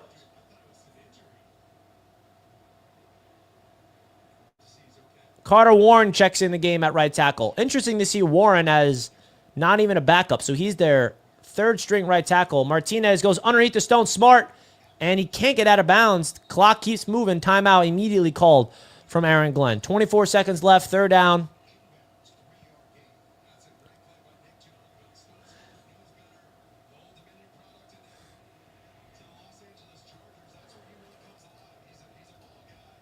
All right. 3rd and 7.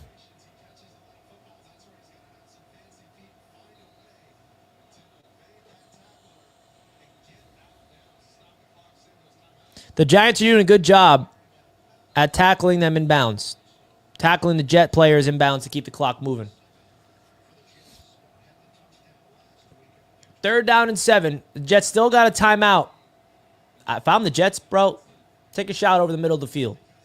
Seems like Martinez has some rhythm.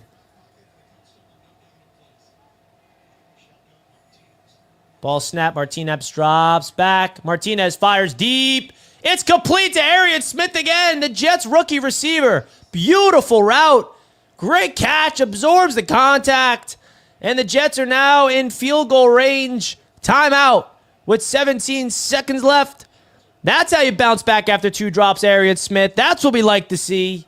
That's what we love to see from the Jets rookie. He's got hands.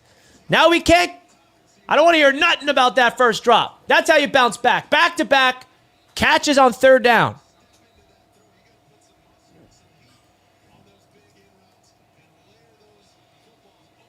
Big time. Way to bounce back. The Jets desperately need a wide receiver to emerge as somebody to be excited about outside of Garrett Wilson. And Arian Smith could be that guy. If I'm the Jets here, it's preseason. Take some shots in the end zone. Timeout, Giants.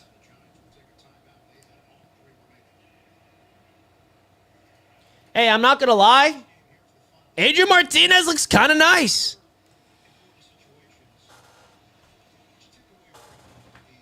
Adrian Martinez he's kind of nice.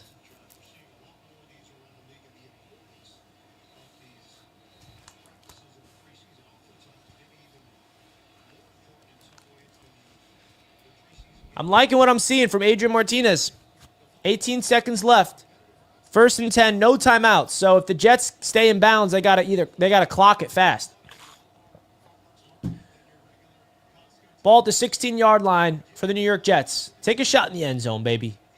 Let's see it. Martinez drops back, 4-man rush. He's gonna go underneath. It's to Brandon Smith, tackled in bounds. They gotta clock it. 13 seconds. 10 seconds. They're gonna clock it. 7, 6, 5, 4, and it's clocked. 3 seconds to spare, and the Jets field goal unit will come out. All right. I like it. You wanted 3 points on that drive. I would have preferred an attempt in the end zone, but hey, that's just me getting nitpicky. Definitely would have preferred them to take a shot to the end zone, but hey, we got Nick Folk on the field, the seasoned vet, the oldest player on the Jets. 31-yard attempt from the right hash is up. Right down the pipe. Nick Folk gets the Jets within a point, and that's halftime, folks. That is halftime. All right, Adrian Martinez. I mean, this guy, who does this guy think he is? Who does Adrian Martinez think he is? You think he's a... You guys think he's a dog? Is Adrian Martinez that guy? What was his stat line? Okay.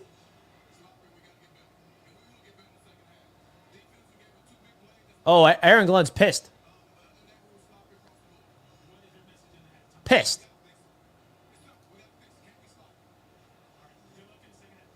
Oh, Aaron Glenn is pissed off. I got to take a video of that, guys. Hold on one sec. Oh, that's how you want your coach to act. Oh, yeah. I got to take a video of that. I got to take a video of that. Martinez wraps up 11 of 18, 97 yards in the first half. See what the Jets decide to do at the quarterback spot in the second half. As we send it downstairs, Otis Livingston. All right, 2 drives for your first team offense. The second led to a field goal. How do you assess their play in the first half? Sloppy. Sloppy, we got to get better. And we will get better in the second half. Defense, we gave up 2 big plays. That's the only thing we gave up. But other than that, we were sloppy across the board. What is your message in the halftime? We got to fix it. It's simple. We got to fix it. Can't be sloppy. All right, good luck in the second half. Ryan, this is simple. Got to fix it. That's it. You asked the question. Sloppy is the word that Aaron Glenn used to describe that first half. I mean, hey, you gotta keep it real, man. Aaron Glenn, he's not messing around, man. He's gonna keep it real.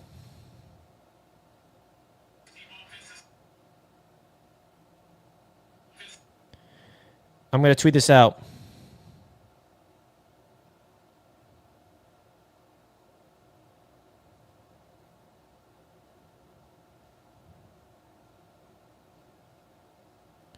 So did you guys see that interview? Right? Listen, interviews are not going to win you games like that, but you know, we have a coach that is going to rip into this team at halftime. So, if you're a Jets fan right now and you're just like not happy with that performance, which by the way, if you are a Jets fan, you should not be happy. There's really nothing to be like, "Wow, we look so good."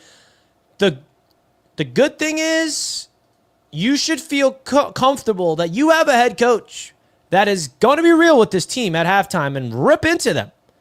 And I don't know about you guys, but that's a little refreshing. The Jets, knowing that we have a coach that's going to rip in to this team at half right now, I like that. He ain't wrong, bro. He's going to rip into him. Previous Jets head coaches would be like, "Oh, good job, guys. We're going to be better." Nah, we need to rip into him. But let's talk about Adrian Martinez real quick. What was his stat line in that first half? I'm going to make a tweet right now. Jets QB Adrian Martinez. First half stats. Hey, bro, it's pretty nice. Adrian Martinez, 11 for 18. And guys, let me know your biggest takeaways in the chat right now. Let me know your biggest takeaways in the chat of that first half. It's halftime, by the way. It is halftime. All right? He was 11 of 18, 97 yards through the air.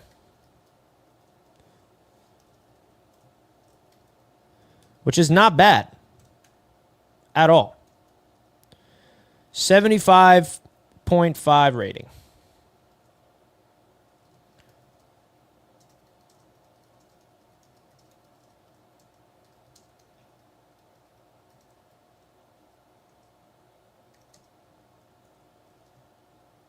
Just sending out this tweet. Jets quarterback Adrian Martinez, first half stats. 11 for 18, 97 yards, 75.5 rating. What are your thoughts of his performance tonight? Just got to proofread myself. Takeaways, Kayvon is all talk. Good one. So I just tweeted out the video of Aaron Glenn. It's already taken steam. If you guys missed it, here it was. offense, the second led to a field goal. How do you assess their play in the first half? Sloppy. Sloppy, we got to get better. And we will get better in the second half. Defense, we gave up 2 big plays. That's the only thing we gave up. But other than that, we were sloppy across the board. What is your message in the halftime? We got to fix it. It's simple. We got to fix it. Can't be sloppy. All right, good luck in the second half. Ryan, it's simple. The question is, like, are these types of rah-rah speeches at halftime going to do anything? The players got to respond. In the second half, it's going to be a different set of players on the field. It's going to be the third team. I actually saw a few positives. Running game, Smart, Martinez, second string offensive line showing improvement. I would say Braylon Allen was a positive. I would say Brandon Stevens, that play. But hey, bro,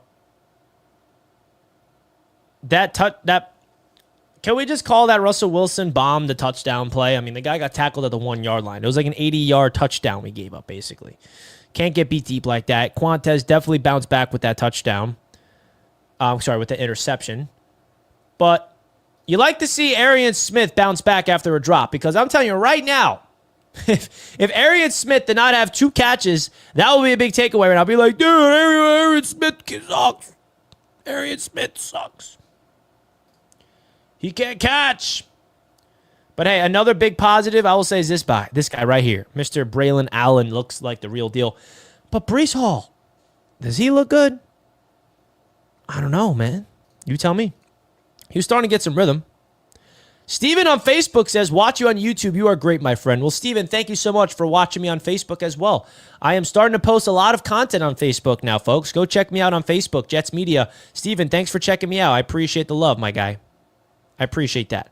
Les Pronto, $5 super chat. Thank you, my man. Martinez is a better drop back passer than Fields. Fields still has better arm talent. Casual fans won't understand. Please break it down for them, Rich. Listen, Justin Fields has arm talent. There's no denying that. But just because you have arm talent does not guarantee that you're a successful quarterback in this league. There's a lot of quarterbacks in this league that just make it because of arm talent and fail. You got to process things. You got to have your lower half connected. You got to be able to process things. And there's no doubt. Listen, I know there's some people in the chat. It feels, I'm assuming you guys are like half joking, but anybody that's trying to push that Martinez is better than Justin Fields, let's relax, okay? Like, give me Justin Fields' ability as a quarterback over Adrian Martinez. They're different style of passers. Adrian Martinez is a pure pocket passer, so obviously he's going to look good. Fields, he's not a pure pocket passing quarterback. That's just not who he is. That's not the type of quarterback he is. And if you thought that he was, then you have to go watch who Justin Fields is. Justin Fields excels in RPOs, excels in quick throws, excels in read options. Right? And Justin Fields does have arm talent, but that still does not mean that he's going to do anything with it. Like the chat's saying as well, Zach Wilson, he has arm talent. That's gotten him absolutely nowhere. Arm talent does not take you far in this league. It can take you to the league, but you're not going to be successful in the league, which is arm talent. I would argue that the mind is more important than arm as a quarterback. And what I mean by that is you need to be able to process the field. When you're a quarterback, you go up to the line of scrimmage. You need to know your play instinctually, knowing what's my first read, second read, third read. You also need to have the ability to know the playbook enough where you go to the line of scrimmage, you're looking at the defense, you recognize what that defense is, so you can check to a play that is perfect to attack that defense. And then if you get into that state, that's when everything slows down. And Justin Fields, he's got to figure that out. And to give him the benefit of the doubt here, this is a brand new offense. That takes continuity. That takes years of reps to get into that state. Which is why, like, if you guys watched the Netflix documentary Quarterback, if you watch season 2, Kirk Cousins gets traded, or he signs with the Atlanta Falcons last year, right? You guys saw Kirk Cousins, a seasoned veteran, had so much success in the league. He goes to Atlanta and he's like, this is a different language. I got to keep up with all these motions. This is a new offense. I don't know what I'm doing. Like, I don't think us fans realize how much it is to learn and process a new offense. And Justin Fields, what is this, his 5th offense he's learning? And that's not excuses, by the way. That's just the reality that we're in. And with that context, that's why there's going to be a learning curve. That's why Fields is not going to go out there and just be like, all right, easy. I know where everybody is. Look at Patrick Mahomes. He's been in the same offense since he was drafted. Joe Burrow, he's been in that same offense for years. Josh Allen, that offense for years. Like Lamar Jackson even. Like all these great elite quarterbacks in the league, they're the ones that have a consistent system that never changes, and they get better and better and better and better with every single season. So when everything's brand new and you add in that this is also a first-year offensive coordinator that's installing a system that he's never even made. He's building a system for the first time. This is Tanner Engstrand is a big talking point here. It's not just about Fields. It's about him. And I hope people realize this too. This offense is not all about Justin Fields to succeed. Aaron Glenn and Tanner Engstrand, they're not asking Justin Fields to be the savior. The identity of this offense is going to be everybody. The offensive line got to benefit. The wide receivers got to catch the ball. The wide receivers got to get open. The running backs got to be able to pick up the extra yards. It's got to be a collective effort. It's not all on Justin Fields. But it absolutely is going to be on his shoulders because if the Jets get put in situations where it's 3rd and longs, 2nd and longs, and they got to make these they're in these passing down situations, that's where Justin Fields has to really level up his game. I don't know if he's capable of doing that. And there's another thing that we have to add on. This is the preseason. Are the Jets going to go out there and do all their creative plays? Are they going to try to show what the type of offense they are? I don't think they're going to do that. So the Jets versus Giants first half stats. The Jets have 85 rushing yards to the Giants 44. They have 4 more total yards. They dominated time of possession, 19 minutes to 10 minutes. So, interesting first half. Jets trail by 1 point. C with a $5 super chat. Appreciate the love, my guy. Much love to you, my friend. I think people are overreacting. It was 2 drives. This is preseason. Passing game is going to be vanilla. G5 and Fields will click. Listen, my man. I agree 100%. And I'm very consistent with my stuff here because remember last week when the Jets had a touchdown drive? I literally said on that show, and I said all week, that we are Jets fans. We are very reactive. Whatever happens, we react in a very passionate way because in my opinion, we are the most passionate fan base in the world. So when things look good, we are going to be uncontrollably, insufferably excited. When things just look a little bad, we are going to be passionately upset. And this is my 7th season covering the Jets on YouTube. And the reason why I say that it's my 7th season, I just have a good idea of how Jets fans operate because I see so many Jets fans and interact with so many of you guys. Grumpy old. It's more fun to overreact and panic. Hey, man, you know what I mean? There is an element to that. Richie has a good understanding for preseason football. Save your emotions for the regular season. Yeah, exactly. If the Jets have a touchdown on this drive or if they make a big play, I'm going to be excited, but it's just, it's just pure. It's not real in terms of we're going to go out there and win games because of it. It's the preseason, folks. Just like last week does not prove that we're going to be a successful team. If we lose this game, it does not prove that we're going to be a bad team.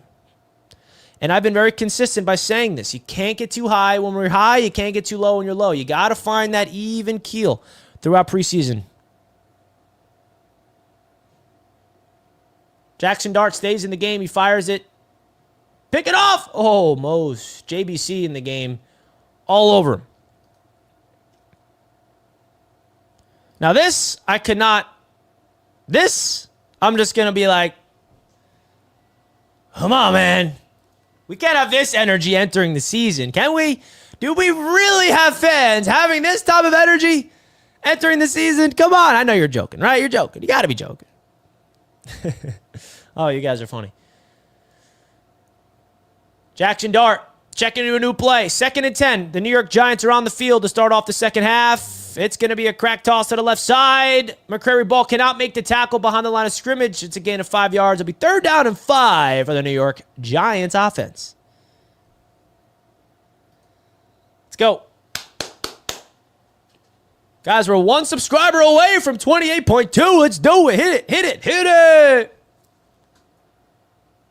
230 likes. Can we get the... How many likes do we get? Les Pronto says Jay Tufele will get a sack this drive. All right, I'll hold you to it. He's on the field right now. Watch him get a sack right now. Watch him get a sack on 3rd and 4. I'm feeling it. He's going to do it. Here we go. Ball snap. Jay Tufele. There's a screen pass. You're not going to be able to sack him on that one. First down for the Giants. Damn. I got a little overhyped right there. I was like, oh my God, I see it. Jay Tufele's going to...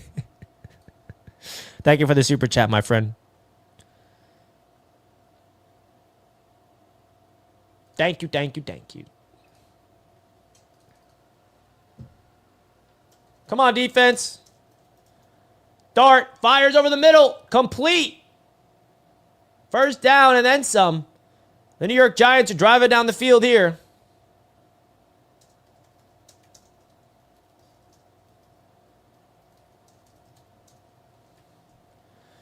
First and 10 for the New York Giants in Jets territory. They're in a hurry-up, up-tempo offense. Jackson Dart under center. Ball snapped. Handoff to the left side. And they get him tackled for a gain of a yard. That's Weaver with the stop. There we go. That's what we're talking about, baby. That's what we like to see.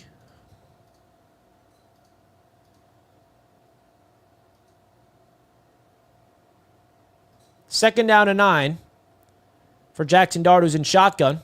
He drops back to pass. Quick throw, complete. Hit immediately by Jarek Bernard Converse.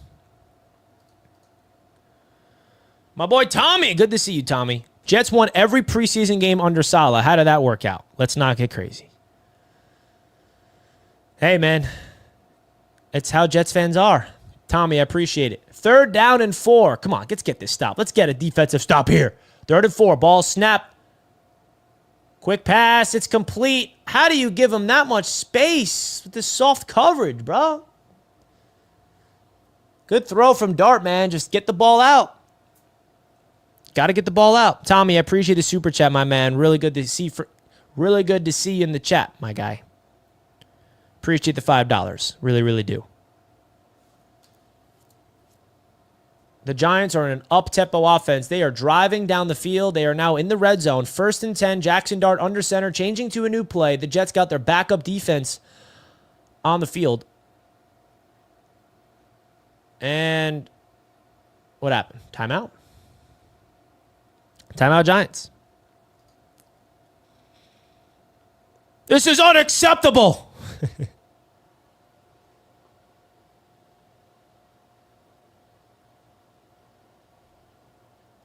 This is unacceptable.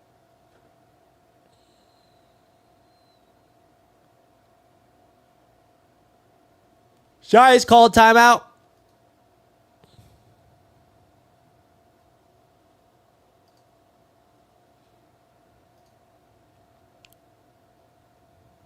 Let's do it.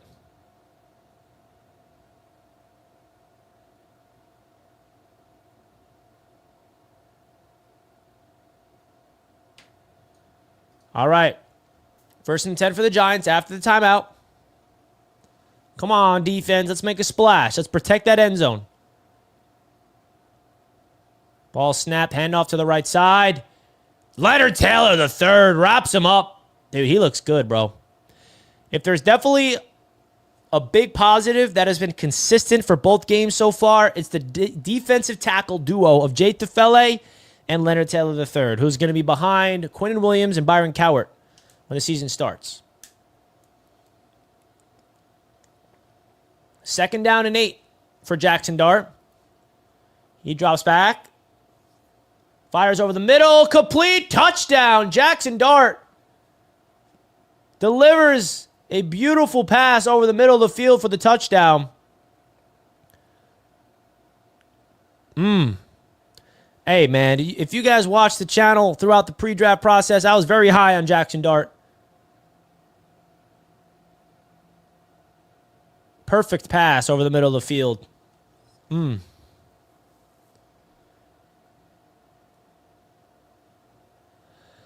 Hey, man, that was a great drive for Mr. Jackson Dart, dude. He looks good. I ain't gonna lie. I liked him. I remember I brought Jackson Dart up in a good light, and people were like, dude, what? Dart stinks. And listen, Jackson Dart's no franchise quarterback. He hasn't done nothing. But he looks good. He looked good last week, too, against the Bills. Is he the Giants' future? I got to give the Giants some credit. I really do like what the Giants are doing at quarterback. I think bringing in Russell Wilson and drafting Jackson Dart was the perfect thing for them. But screw the Giants. That's enough love I'm giving them. I'm done. I don't like giving the Giants love. It makes me feel icky. Okay? So that's the only thing you're going to get from me, Giants fans. Okay? That's it. I'm done. All right? Said enough positive things about your damn Giants football team. Because it is screw the Giants. Now, is Brady Cook going to go out there and cook? Cook about to cook? Or is it going to be Adrian Martinez to finish off the game? We'll see. Are we going to get a Malachi Corley sighting? Are we going to get a Malachi Corley sighting?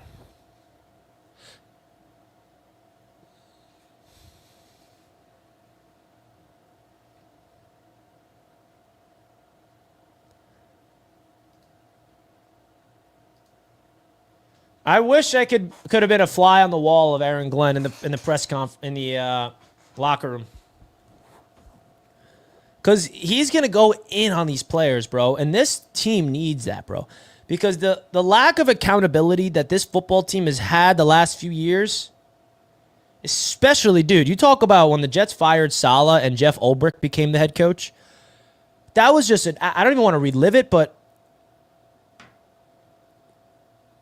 there was no coach last year holding anybody accountable. These players just do whatever they want. They're like, it's off-season mode, even though it's week 10. That was the energy. Will there be a post-game presser? Yeah, of course there will be a post-game presser. Aaron Glenn will speak to the media.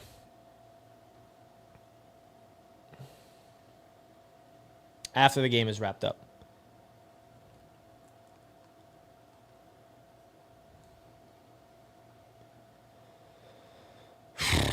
Wow. What a start. In the third quarter, the Jets gave up a 9-play touchdown drive that took 3 minutes. Donovan Edwards with a kickoff return. Goes pretty much nowhere. Now I'm going to assume this is Brady Cook's time. Darren Muji's in the booth.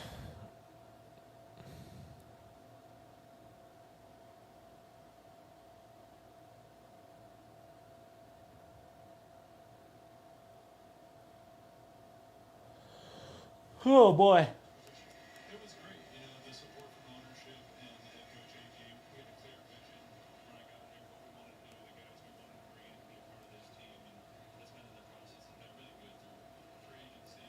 All right, Adrian Martinez stays in the game as the Jets quarterback. It's pretty much the same exact offense on the field. Deep play action drop over the middle, complete. Brandon Smith with the catch. Beautiful play action on first down. Dude, Martinez has a really pretty ball over the middle of the field. He had one bad throw that was really high. But outside of that, he's been looking pretty sharp tonight. He's been looking sharp.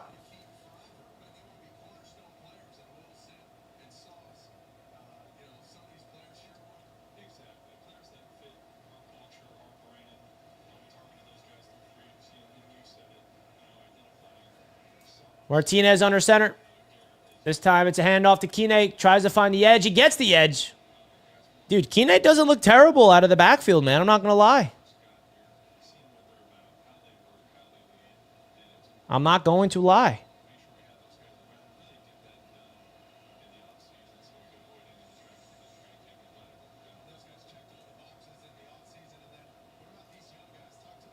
Let's go, man.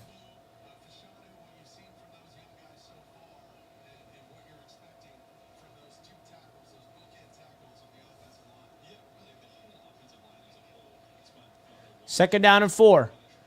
Let's get a touchdown, man. Andrew Beck is in the game at fullback. He goes in motion. He's at tight end now. It's going to be a play action. Martinez shuffles his feet, throws a deep ball way too high. Oh, man.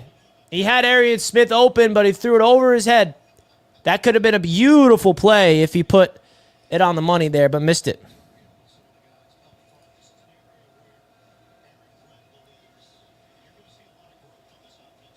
Third down and 4. We got a super chat from Alex. What widget do you use for the scoreboard?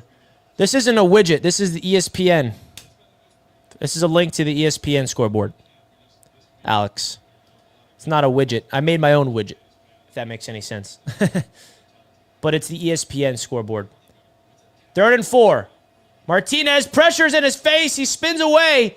Martinez rolling to his right. Can he find someone down the field? Does someone get open? No, he throws a pick. Adrian Martinez tried to find a man, but he throws an interception. Try to make something out of nothing, try to be magical, and it bit him in the you-know-what.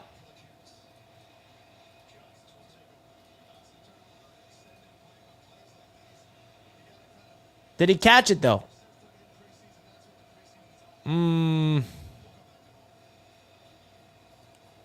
Did he catch it? Seems like he did, but it's close. Not a great start to the second half.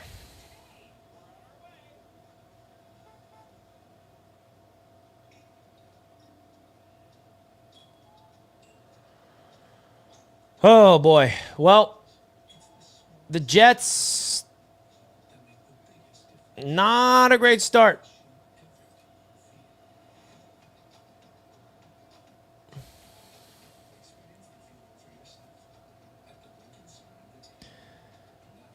Not a great start to this second half. The Giants lead a touchdown drive. The parlay's cooked. What do you got in your parlay for preseason?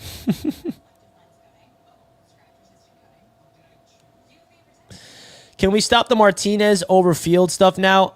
That was never serious. No one was ever serious when they said that. And if they were serious, then I don't know what to say. If they were serious, I don't know what to say to that. But come on. I mean, come on. If there was any real person saying that, I mean, come on. What are we even doing? It was all jokes. People that said that. I'm assuming. I'm hoping for their sake.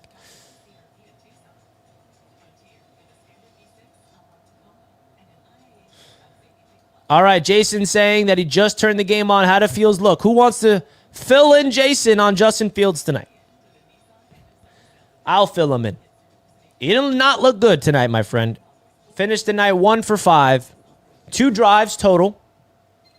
The only completion was a very easy one. And did not find any rhythm through the pass attack.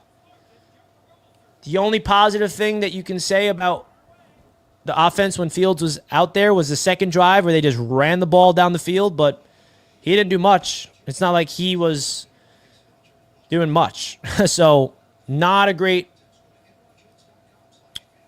night for Justin Fields. Sloppy is the word that Aaron Glenn used.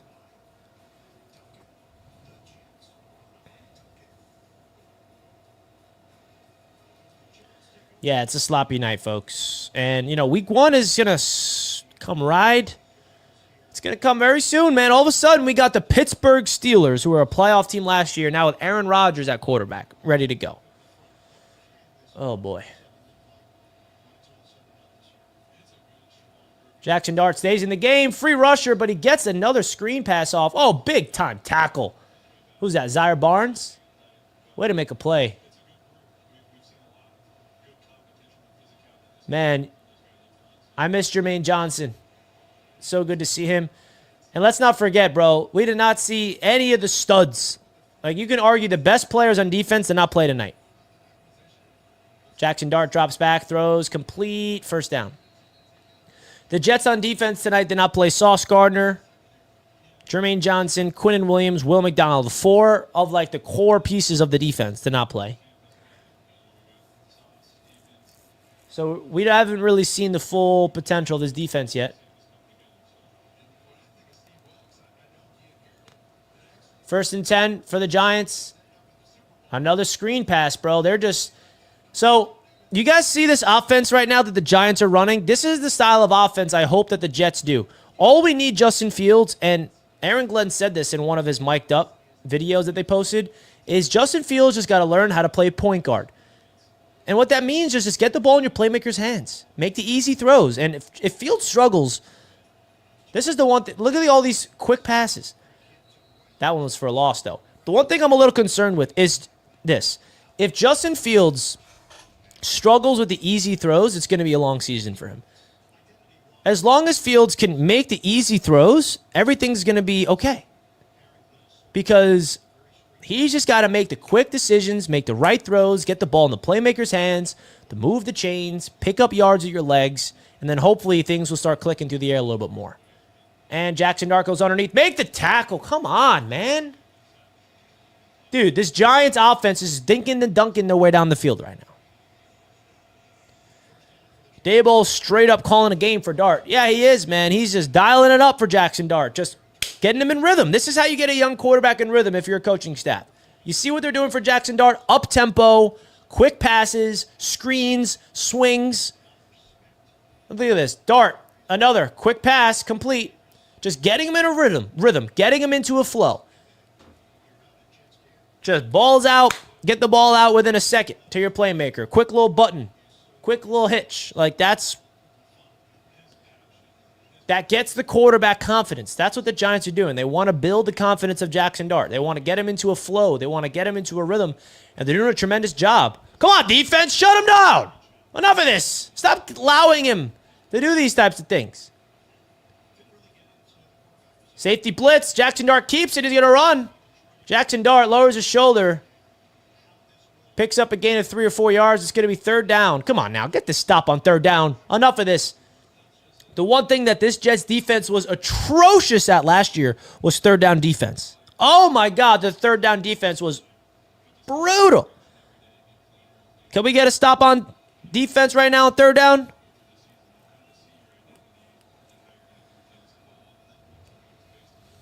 Third and 3. Let's get a stop now. It's the run. And he gets the first down. Come on, bro. This backup defense is showing no life.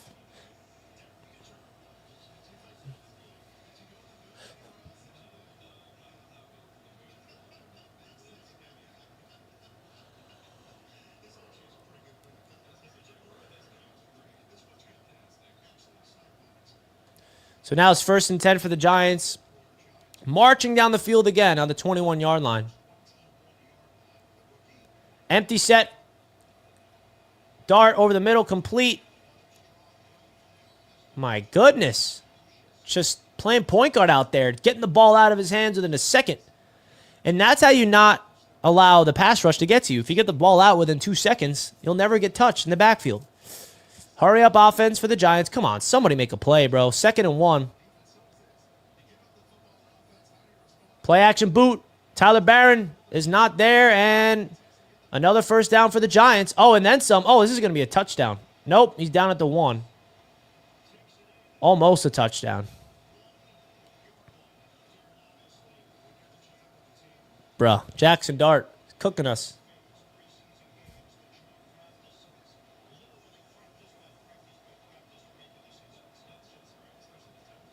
First and goal at the 1-yard line for the Giants.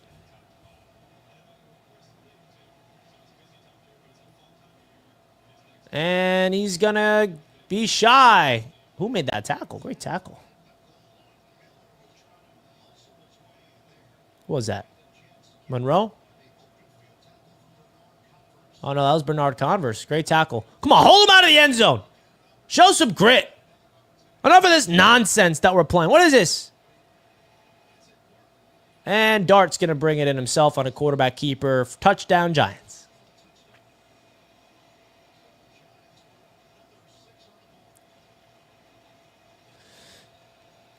I ain't gonna lie, man. Jackson Dart. He looks good. He looks good, man. I liked him.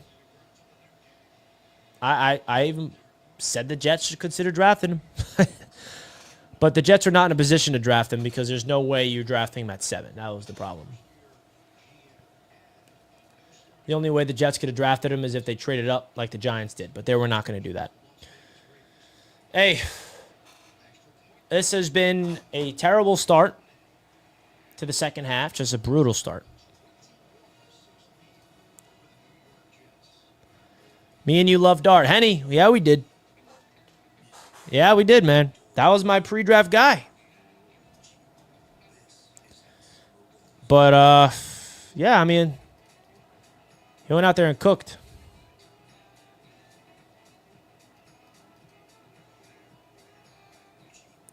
Not a great start.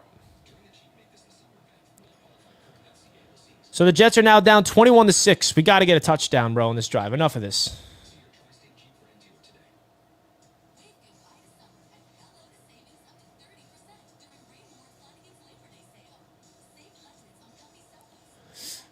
Can we get Malachi Corley involved? I don't mean, what's going on? We got nothing.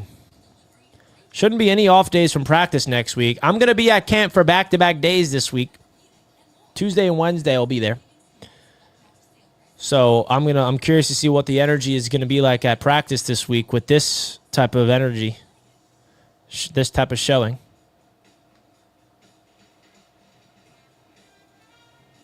Appreciate the super chat.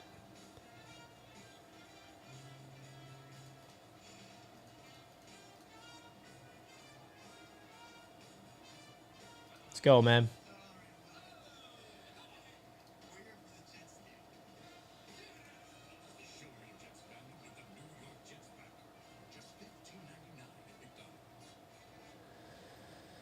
Oh, boy.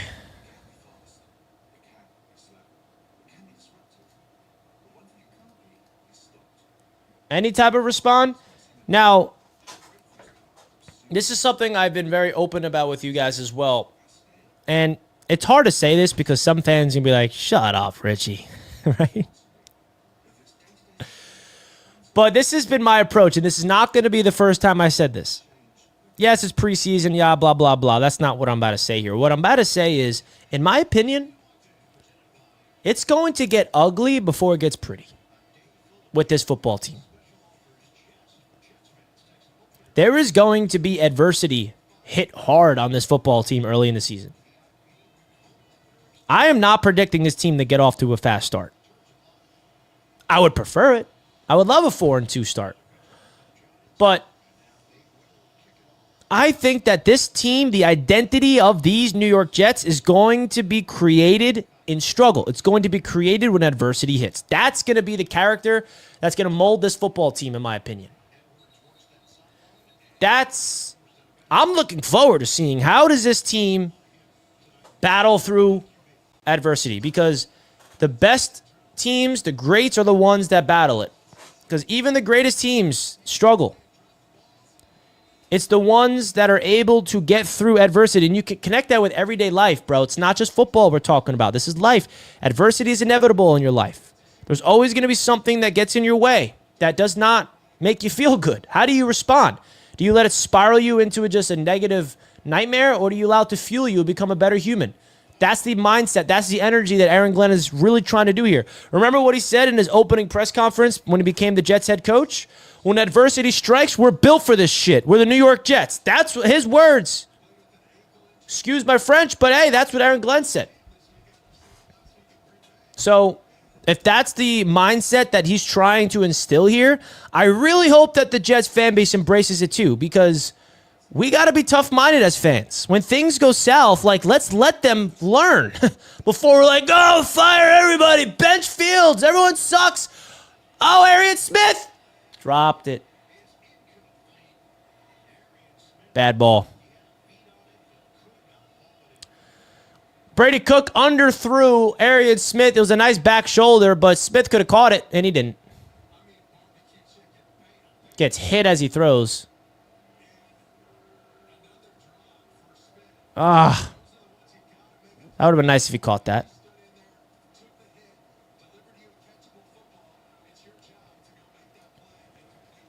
Third down and 6. Brady Cook is in the game at quarterback. Come on. We cannot get a 3-and-out to start it off. 3rd and 6. All out blitz incoming. Brady Cook throws over the middle. Just terrible pass. Flag on the play. Come on, bail us out, ref. You know you want to bail us out. Come on, Blue. Bail us out.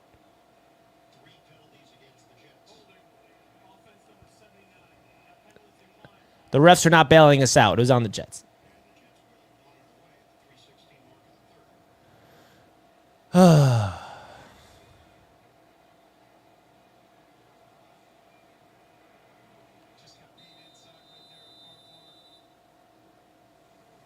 3 and out. Brutal. Brutal. And now we're gonna have to watch Jackson Dart just dart his way down the field again. That's what I'm gonna have to deal with. Another good punt, man. That is a lot of hang time. All right, guys. The biggest positive tonight is the punt team. That's not what you want to hear.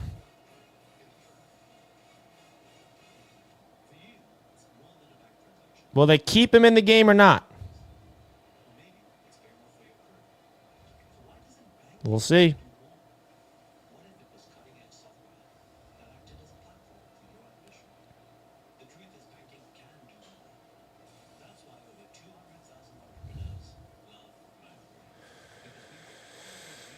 Oh, boy. Hey, man, maybe we just needed to get humbled a little bit. We were a little high after last week's beatdown. And now, reality's sunk in. Now Jets fans are thinking to themselves, is this what the season's going to be? No passion tonight. All third stringers going to get cut. Yeah, most of the third stringers are going to get cut regardless. And I'm team Adrian Martinez over Brady Cook. But, I don't know. I hope that we can see something.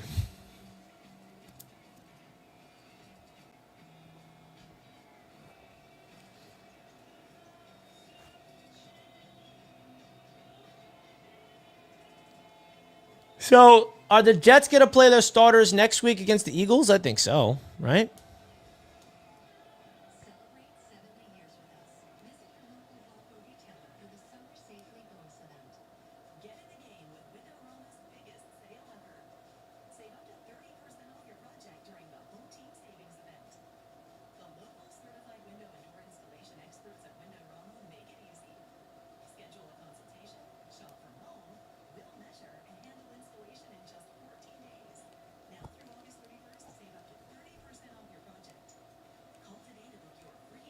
I wonder if they're going to keep Dart in the game. What do you guys think? Will they keep Jackson Dart in the game? Because he's cooking us, bro. Get him out of the game, please. I'm sick of him cooking us.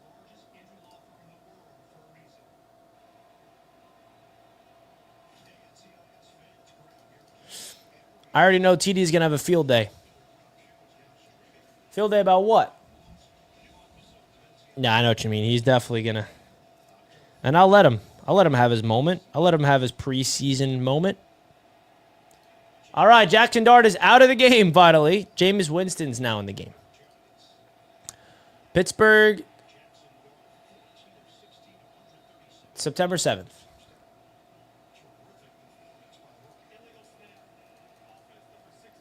Illegal snap.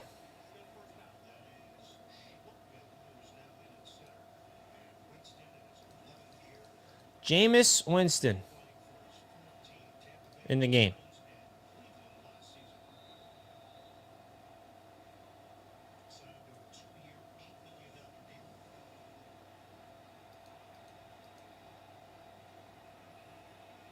First and 15. Can the defense make a splash? Can we mount the comeback at least? And no, we're not going to be able to do that.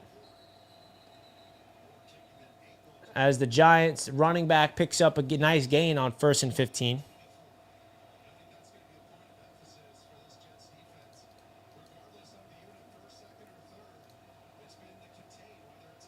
Second and 7.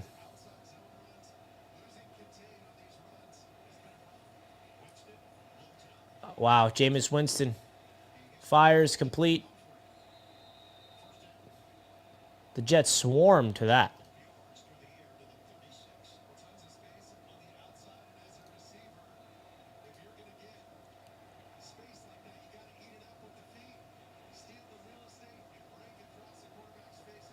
First and 15. Now, there was a positive play that happened. I got to show you guys this. Jameis Winston, check down, incomplete. Now, I mean, it's not a real positive play, but it's definitely going viral right now. And it's an Abdul Carter welcome to the NFL moment. Look at Stone Smart. Check Abdul Carter to the turf. And then our backup right tackle, Okaforo, just brings him down. This is first-round pick Abdul Carter getting absolutely leveled. I mean, that's a welcome to the NFL moment for Abdul Carter. Jameis Winston, oh, wow, just perfectly executed. Like, you can tell that this Giants team has a real offense. They got a good offensive flow, man. They're just recognizing the defense, and see how fast the ball is getting out of the quarterback's hands. Not long developing plays downfield. The ball snapped, and it's a quick throw to the sidelines, quick swing routes. I mean, they're just flowing in the second half on offense for the Giants. This is frustrating to watch. Winston, deep drop back. Throws. Flag.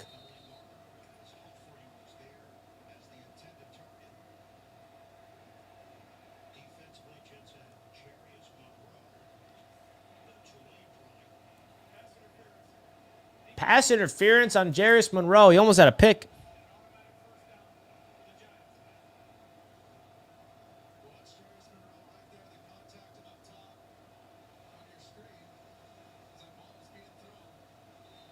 Wow.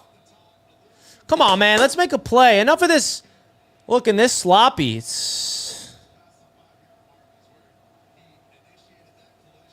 A preseason blowout might be healthy for this team. You know what? I like this. And if you know, you know. This team needs to be humbled before the season starts. We don't want this team to just feel like everything's flowers and daisies and roses heading into this season. Jameis Winston. Pressures.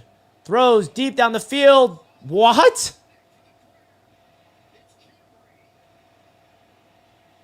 Yeah, we're getting demolished. We just had Jameis Winston throw a ball like he was at FSU. Wow.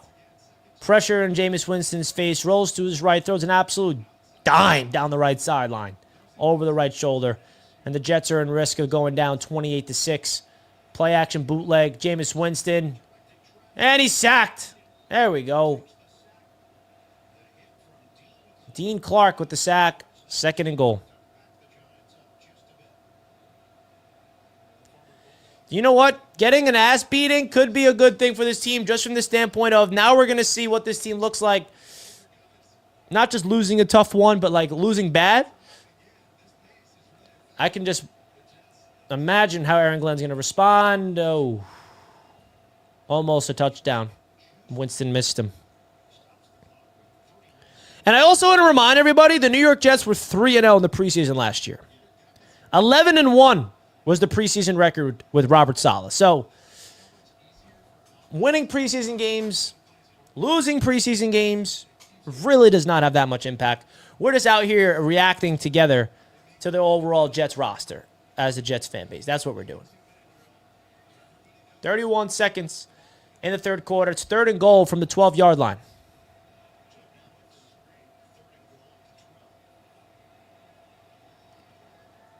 Jets look like they're showing pressure, bro. We just doing a zero blitz right now? Timeout. Oh, flag. Delay a game.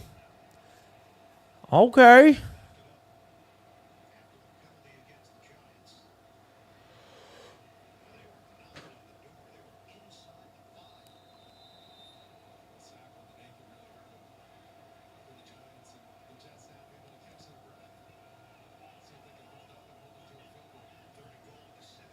Third down and goal. Winston throws into the end zone. Great play by Dean Clark. Beautiful play. Undrafted free agent safety. with 2 big-time plays, a sack and a pass deflection. Okay, Dean Clark, I see you, my guy.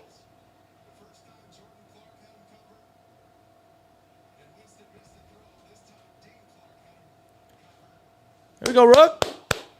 Hold him out of the end zone. Great coverage right there. Miss it. Miss it. Ooh, almost blocked. It's up and good. 24-6. Come on, bro. We cannot go all game long with no touchdown, right? Let's see it. We need something.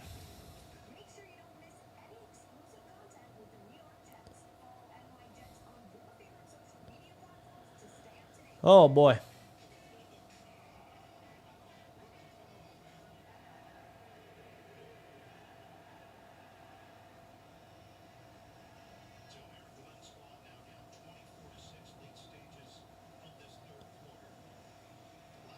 Come on, Eric Glenn. Spark some fire in your football team. Oh, my God. The Mets won tonight? No way.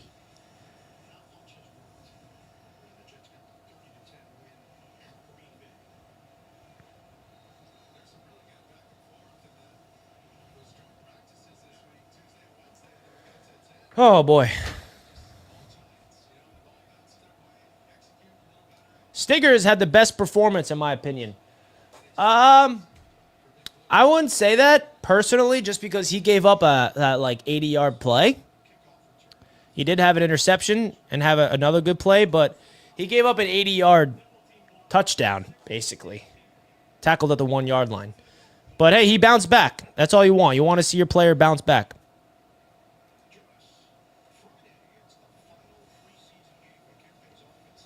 Jack McGalley's in the chat, folks. He made it. Are we?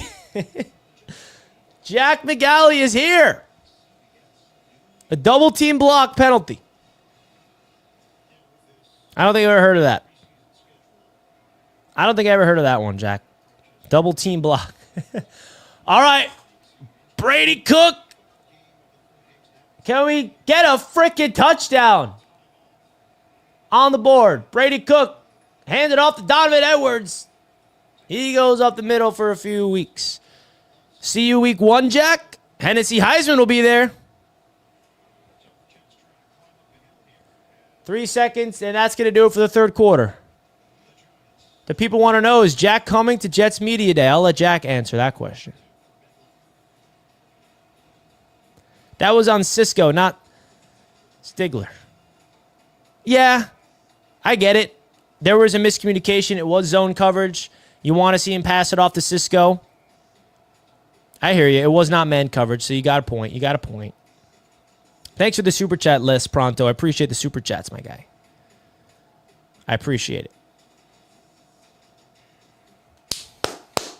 Let's go. You better be, bro. Meet me there. Don't be. Oh, James. James wants to see Jack. Hennessy wants to see Jack week 1. All love indeed, my man. All love to you, Les Pronto, my guy. It's all love. It's always love at the end of the day for me.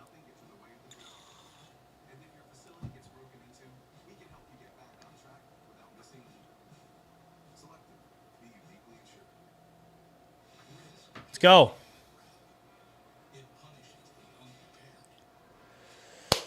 Woo! Richie, your team is going crazy on Instagram, bro. I really love seeing you kill it with Roundtable Sports. Yes, sir. I appreciate that, man. We are doing a lot right now at Roundtable Sports, bro. We're building a legit media network. If you guys don't follow Roundtable Sports, man, go check us out. We're everywhere. We got 8 divisional shows. We got a creator for every single team across the league. We're covering the NFL on every single platform, and I'm behind it all. I'm behind it all. So if you guys want to go check out what Roundtable Sports doing, we got multiple brands building. I'm training people. I'm boarding them, running internships. Woo! A lot of fun. I appreciate you showing them the love. Appreciate that.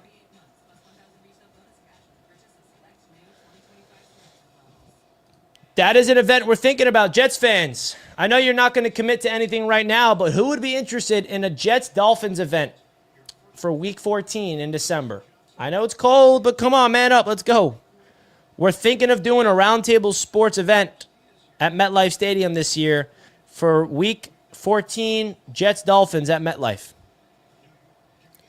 That would be an interesting game to do an event, wouldn't it?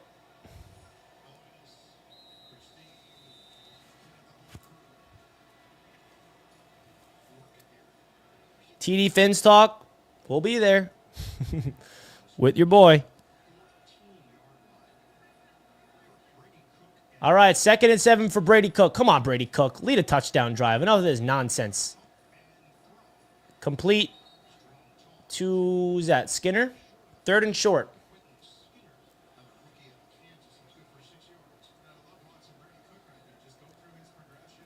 3rd and 1. Come on, pick up this first down, dude. Malachi Corley sighting. He's in the game.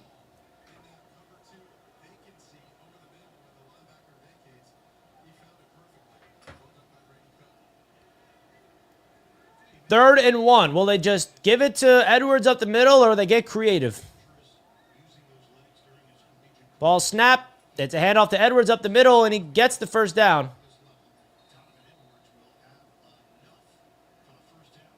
First down, Jets. And I'm wondering, are the Jets going to show a sense of urgency? Down 24-6. They can't just have a slow grinding out drive. Edwards a little slow to get up. He gingerly walks off the field.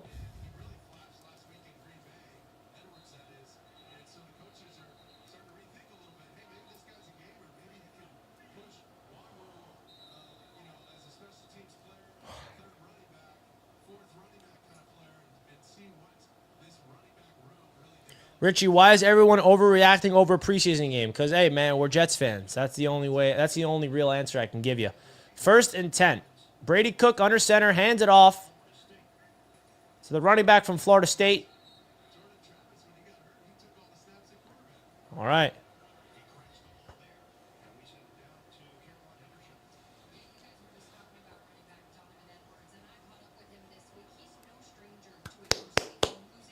Can we at least get a touchdown this drive, man? We can't be a touchdownless team. You hear me?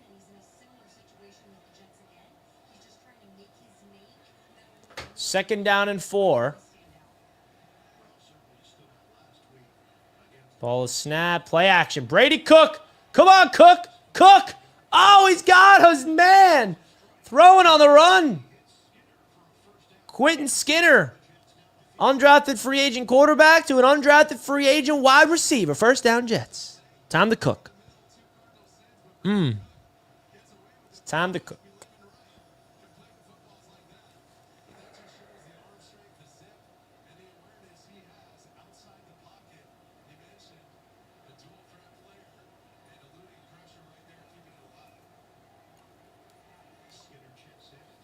Cook drops back to pass. Fires over the middle. He's got his man Pookie Wilson. Spin move. All right. We're seeing some flow. Oh, no. Tell me he fumbled.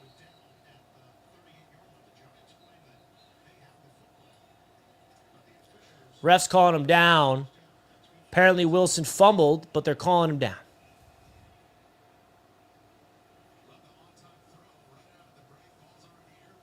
Yeah, he's down for sure.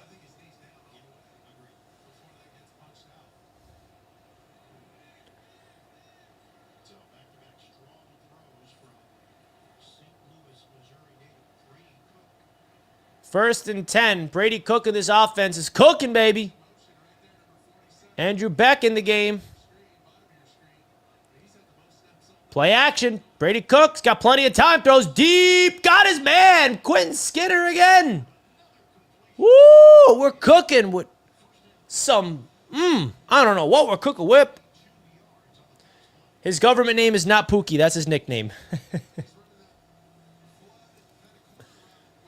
Nice flood concept. Good concept. Great throw. Great anticipation.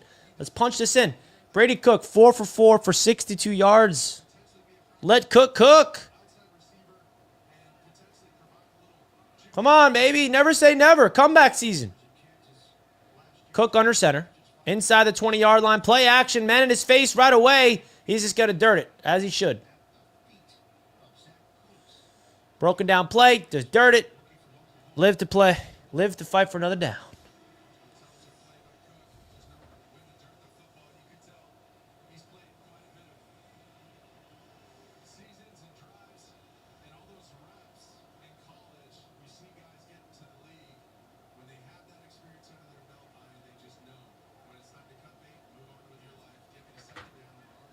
Second and 10.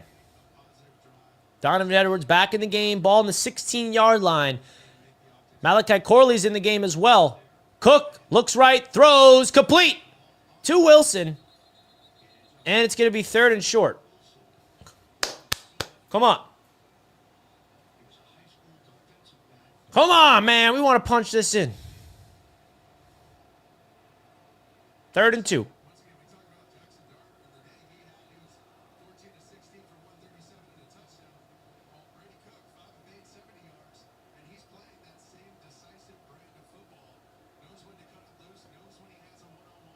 Third down and 2.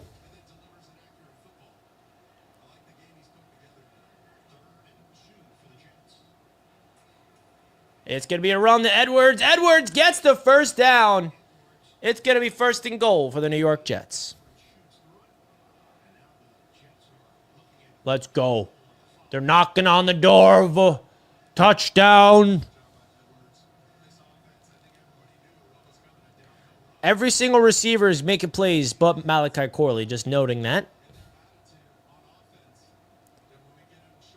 The Jets have no plan for this guy because I don't think they see any potential there. 1st and goal. It's to Edwards. Donovan Edwards stuffed at the line.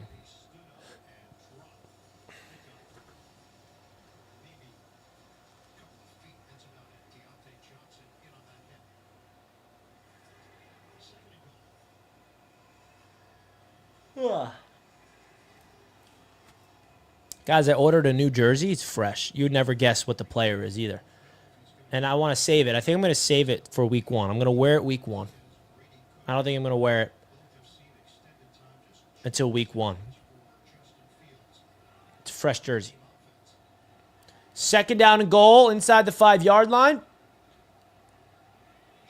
Brady Cook, high snap, looks left, throws, end zone. No! What a catch! One-handed snag from Quentin Skinner. Let's go! Wow! The Jets, undrafted free agent wide receiver, makes a one-handed grab for the touchdown.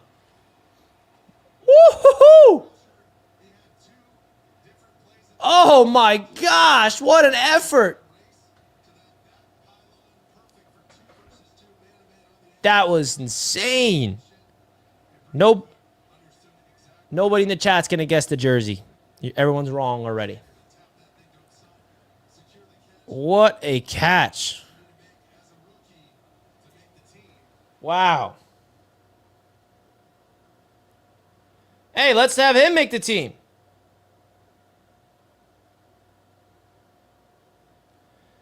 Let's have Quentin Skinner make the team, huh?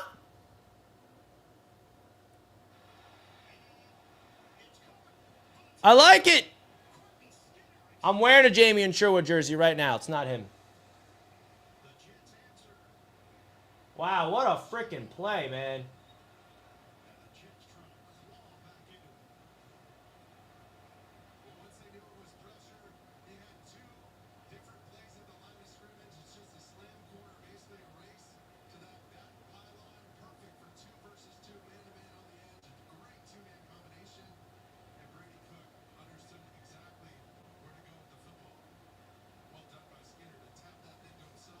What a catch, man.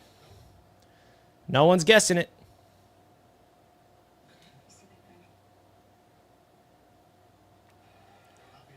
The Jets go for 2.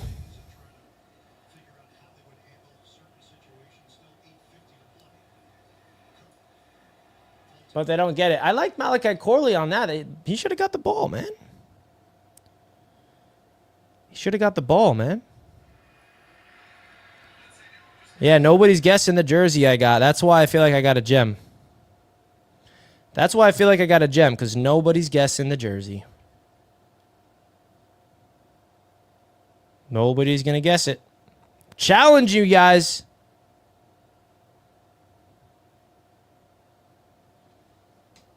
I'm challenging you guys. No hints. Nobody's guessed it yet. That's why I like this. Hopefully it came out nice.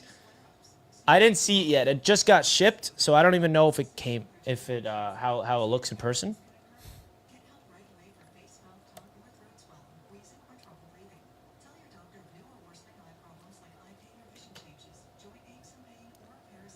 Hennessy Heisman, ding, ding, ding.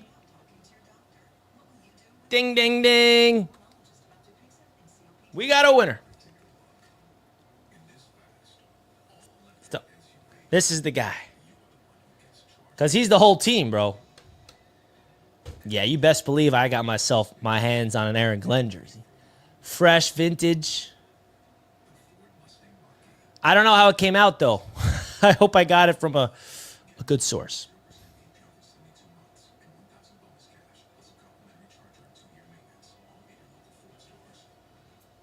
You know, I mean, that's the real jersey. Because the fact that he was a Jet player, bro, come on. That's just too crazy.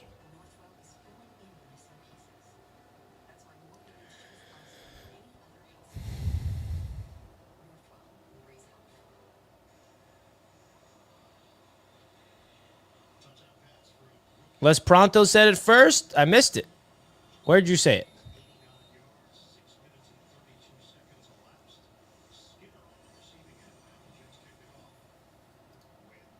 Lou just left the game. Not happy at all. Oh, Lou. Sorry you had to be there, bro. Not a fun game to be at. But at least Brady Cook cooked that drive. You missed the Brady Cook. Lou, appreciate the super chat, my guy. Appreciate it.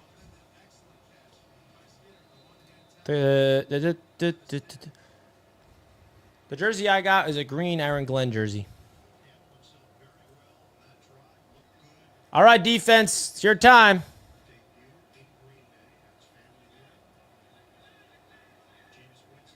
Let's get a pick six.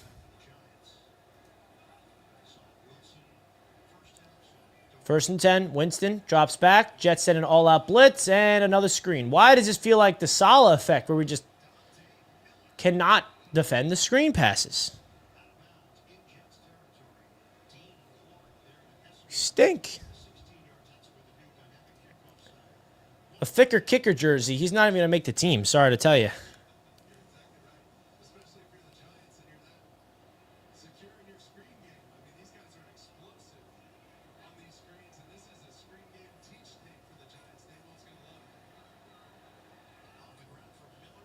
Oh, boy.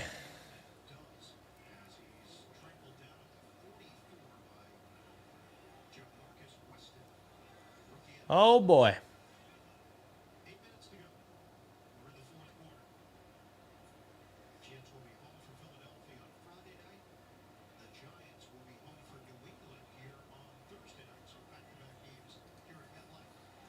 Play action. Winston fires deep. Good D by Monroe. Pass breakup. 3rd and 5. Come on, baby. We're only 2 scores. With 2 touchdowns and 2-point conversions away from tying it up. Plenty of time left. Come on. Come on, man. Folks, don't forget to hit the thumbs up button if you did not already. I appreciate it. 3rd and 5. The Jets are looking for a stop. Low snap. Winston has way too much time. I'm not going to lie. Our pass rush has been awful tonight, dude. Do we even have a sack? Where's the pass rush?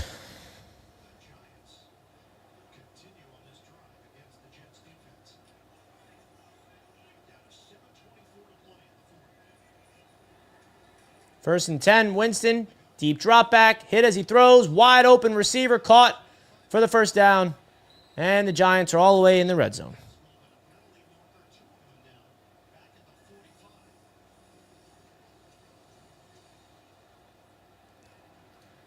Here we go, man. Personal foul, roughing the passer on Watts. That's going to get you an earful from the coaching staff. Can't have that. Cannot have that.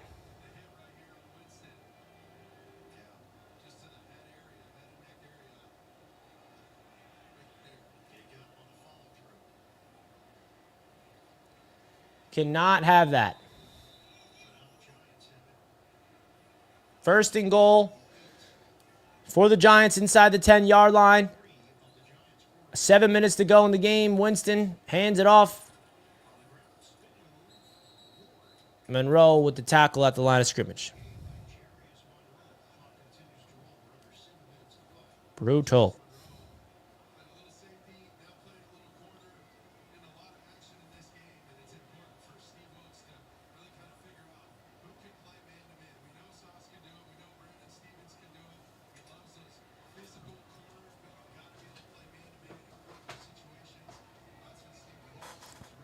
Second and goal.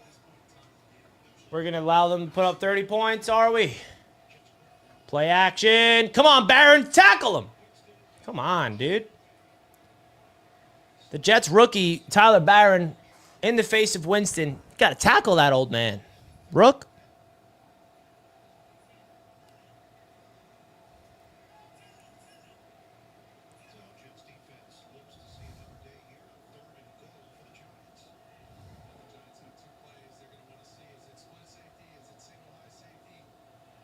Third down and goal. Come on, let's get a pick six. And a flag on the Jets. I think it's on the Jets.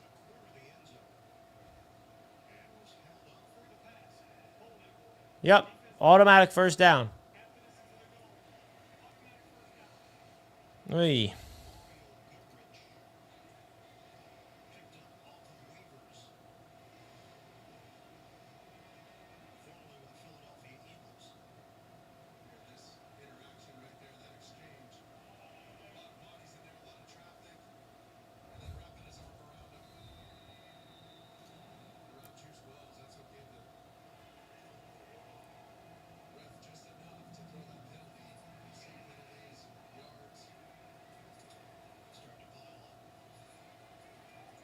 And the Giants almost picked up a touchdown, but didn't.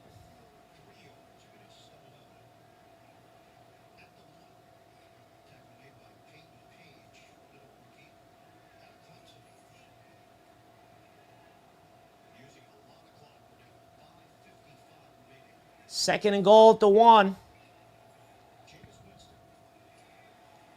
And Jameis Winston keeps it himself for the touchdown.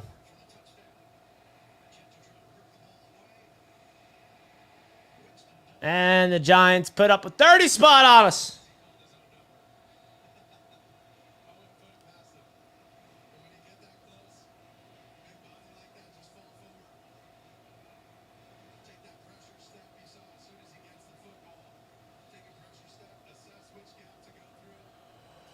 Man, there's no pleasing anybody when you're playing preseason ball, because if you play well, it doesn't matter because it's the preseason. If you play like crap, you suck. There's no winning in the preseason. There is no winning in the preseason because if you dominate, it's just a preseason. It doesn't matter. If you play like crap, you play like crap, and the whole world's collapsing. Last week, the Jets played a beautiful game. Dominated. And now, they're not. And now people's radar is going up. And in my opinion, this Jets football team needs an awakening. They need to get humbled a little bit. Not that they've been doing anything that they deserve to be humbled, but I think it's going to be a great test for this coaching staff to respond, to call out the sloppiness and deal with some bad football.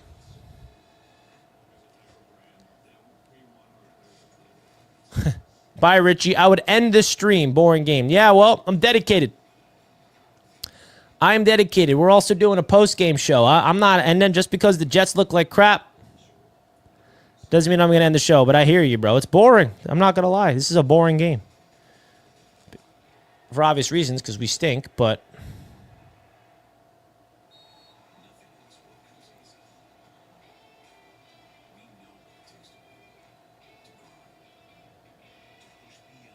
Let's go.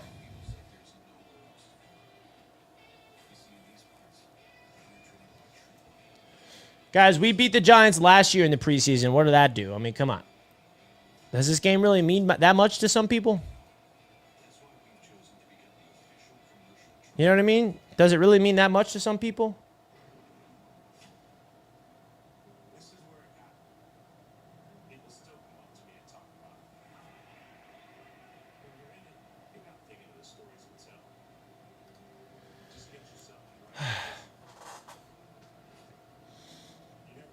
New coach, new system, new everything. Relax. Hey, it's the truth. Truth to Jets fans, don't quit. Can't quit, man.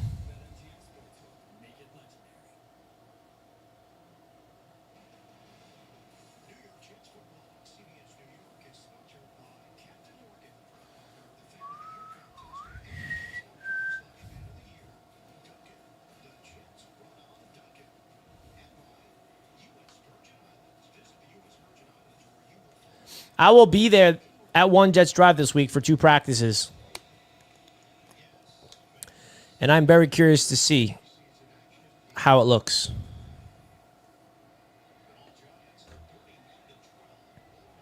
Oh, Malachi Corley sighting. Corley! That was a pretty solid run. And there's a flag. Come on. Braylon Allen had 7 attempts, averaging 4.9 yards per carry, while Breece Hall had 7 attempts and averaged 3.7 yards per carry. Man, I'm not going to lie, dude. Braylon Allen just keeps proving to look better than Breece early on in this season.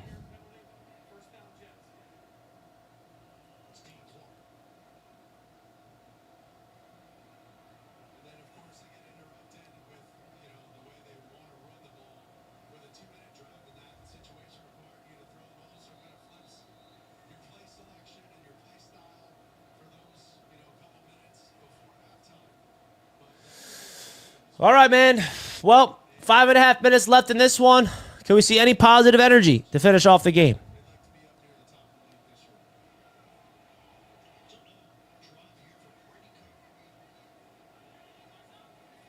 Cook drops back to pass. Throws it deep.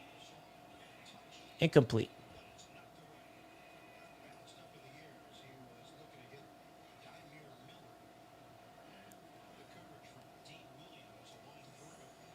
Oh, brother.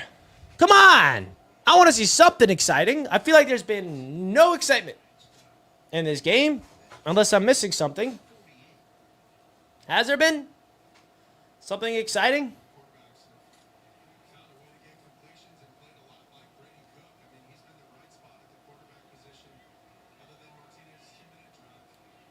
Malachi Corley comes in motion. Get him the ball. All-out blitz from the Giants. Cook delivers. Incomplete.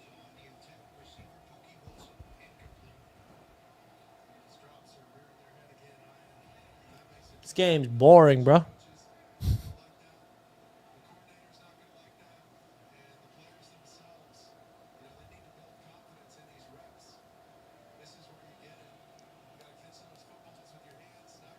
Come on, catch that football, bro.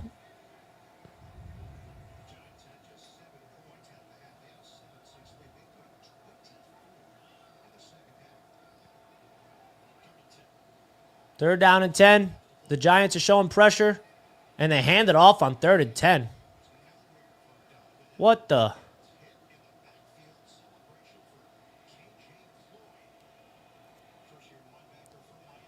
Disgusting.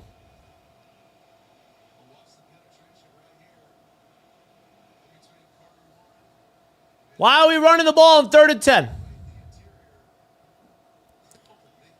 No sense of urgency. They're ready for this game to be done, seems.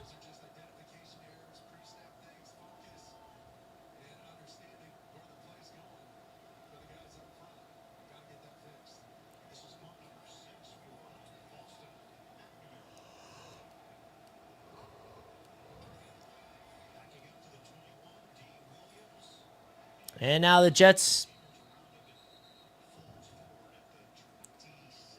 Brutal, bro. This team is giving us nothing.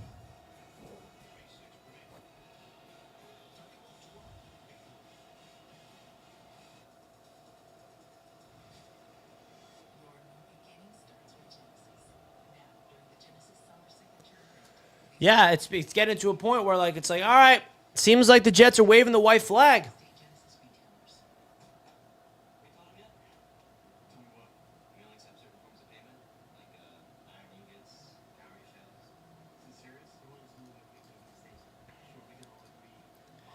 I think this was more of a testament of how good the Giants' defensive front is going to be rather than how bad the Jets will play. Yeah, I mean, the Giants' defensive front is definitely going to be good. We knew that, but I don't know. I feel like I'm not coming away with this in this game thinking wow, the Giants' defensive front dominated either. The Jets ran the football effectively early on, but they could not punch it in the end zone. I think on 3rd and 2, back in the red zone when Fields was in the game, they should not have threw the ball. Whatever. But yeah, this is it's not good. Not a good showing from the New York Jets today. Really, just being blunt. They're coming from a fantastic showing last week to this. Right? And luckily, it's the preseason, so it's not like we're in the regular season and we're dealing with the terrible loss, but it's the reality of what we got to deal with as a fan base. Les Pronto, thank you again for the super chat. You're killing it tonight, my friend.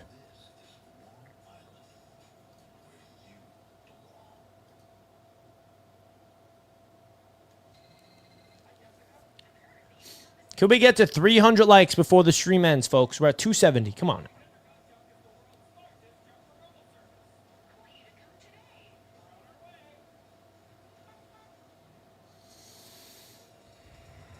You learn more from losing than you do from winning, and that's a fact, man. I think this Jets football team, with Aaron Glenn as head coach, they can absolutely take a beat down and use it as a positive if this coaching staff knows what they're doing. That's how I'm approaching this, too.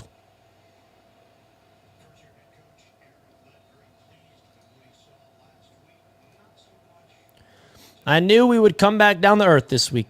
Hey, man. You never know.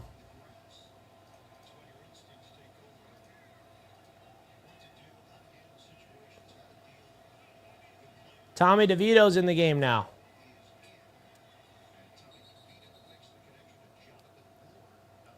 Yeah, last week was fun, man. I'm not going to lie.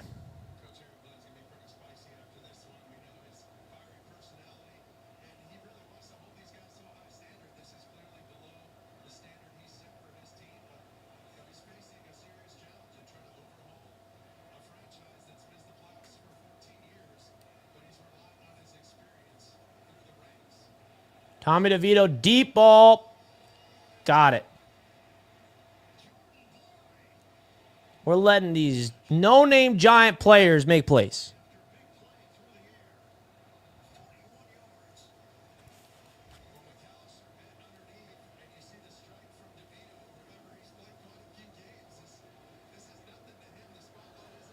Oh, boy. Now we're going to let Tommy DeVito cook us? Really? Come on, bro. Another completion. First down.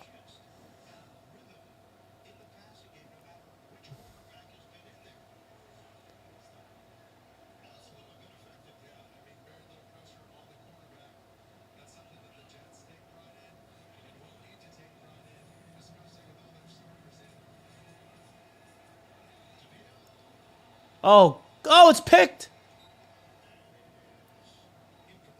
No, it's an interception. It's not incomplete.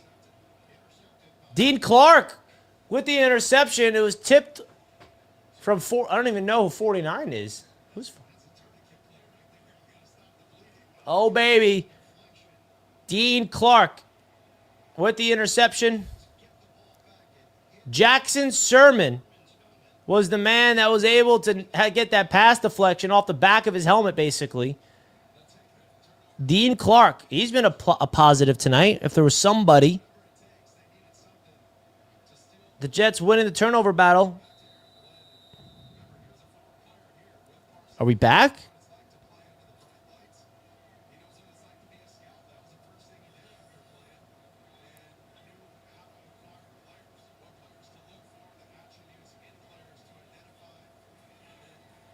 Hand off to Donovan Edwards. Quiet night for Donovan Edwards after a fantastic debut last week.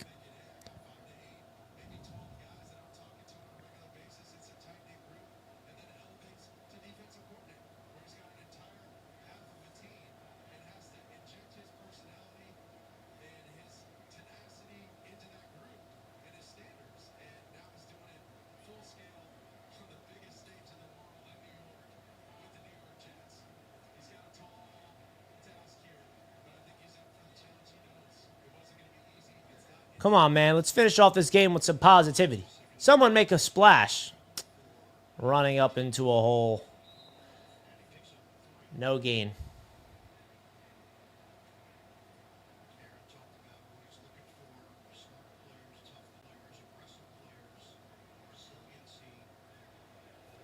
Aaron Glenn's on that sideline just ready to rip into this team, man.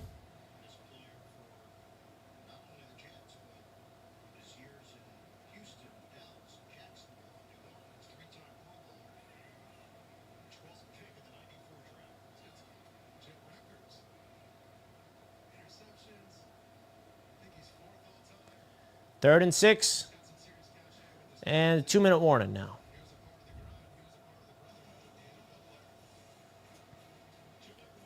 No penalties. There's a positive. Travis, okay, in the first quarter. I see you.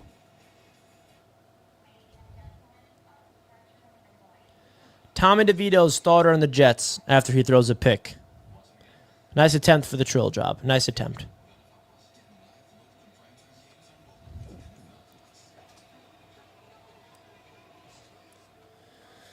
Yeah, man. The Giants' quarterback room is definitely deep.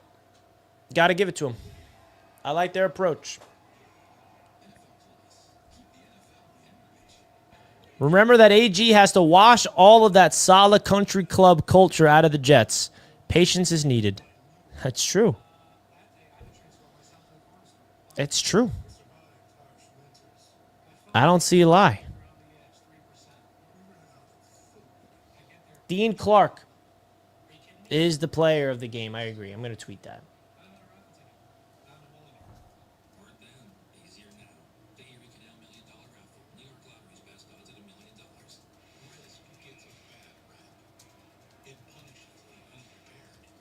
Dean Clark. Who would have thought that Dean Clark, out of anybody, would be the man?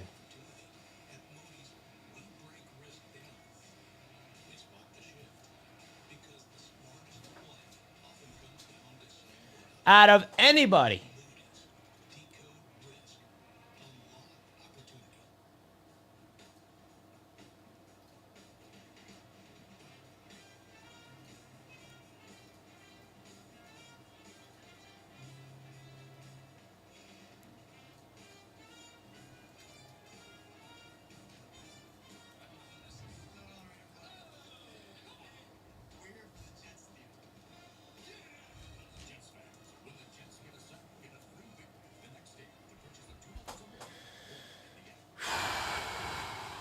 Well,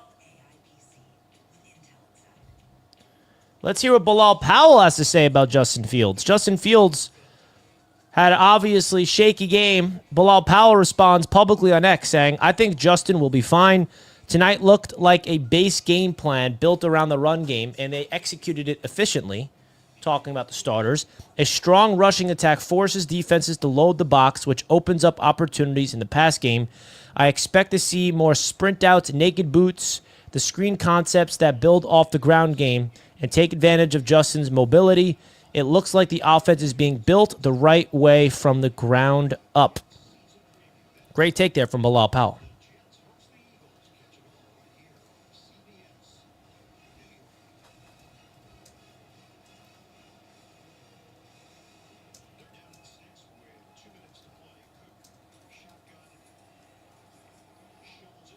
Donovan Edwards, first down.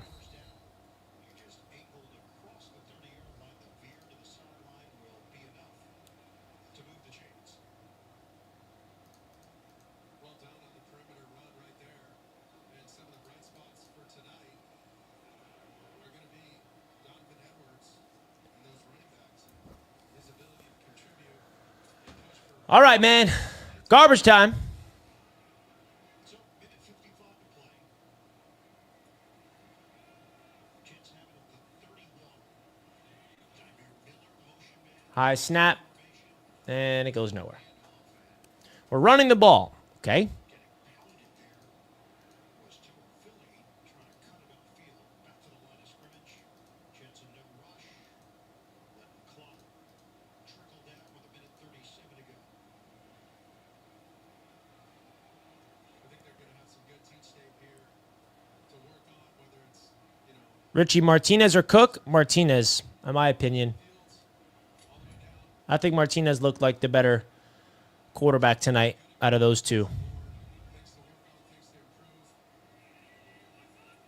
These two teams will love each other. Jets just running the football. Hey, we got to break one. We got to go one.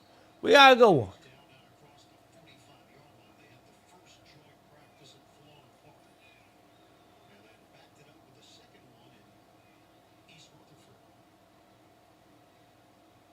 Skirmishes, which happen, yes. And that's part of joint practice too. That's a real asset. If you can get the structure What do you guys think? Who played better, Adrian Martinez or Brady Cook? the entire practice and wasting all the scripted stuff, you plan for both teams. I thought both teams, for the most part, were really good. And, The Jets are just running this clock down. they basically told their team, you fight, you're gone. They're here to work. If you're a fighter, All right, guys, that's going to wrap it up. Get ready for the post-game show. Post-game show starting in a few minutes. Don't you guys go anywhere. We're going to go deep into everything you need to know about what happened in tonight's game when I get back.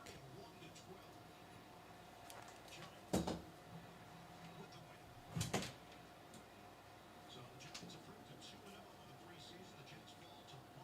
Each team will be in action next week with the Jets meeting the Eagles and the Giants taking on the New England Patriots.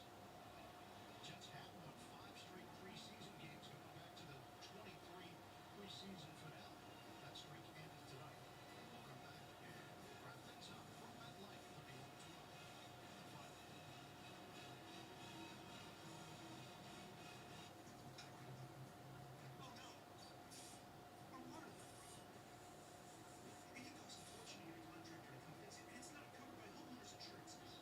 That's why you should have HomeServe. It's so mercy to you. Your waterline rates HomeServe since a qualified contractor fix it and pays with covered repairs.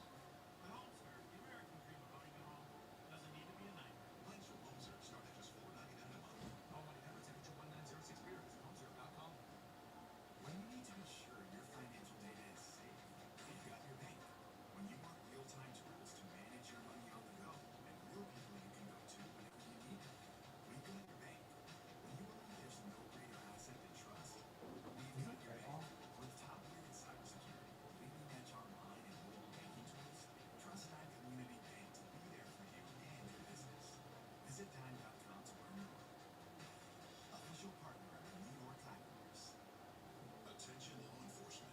You took an oath to protect and serve. To keep your family, your neighborhood safe. But in too many cities, danger All right, let's fire up this post-game show. join ICE and help us catch the worst of the worst. Drug traffickers, gang members, predators. Join the mission to protect America with bonuses up to $50,000 and generous benefits. Apply now. Join.ice.gov and fulfill your mission. Time to take a look at the final stats presented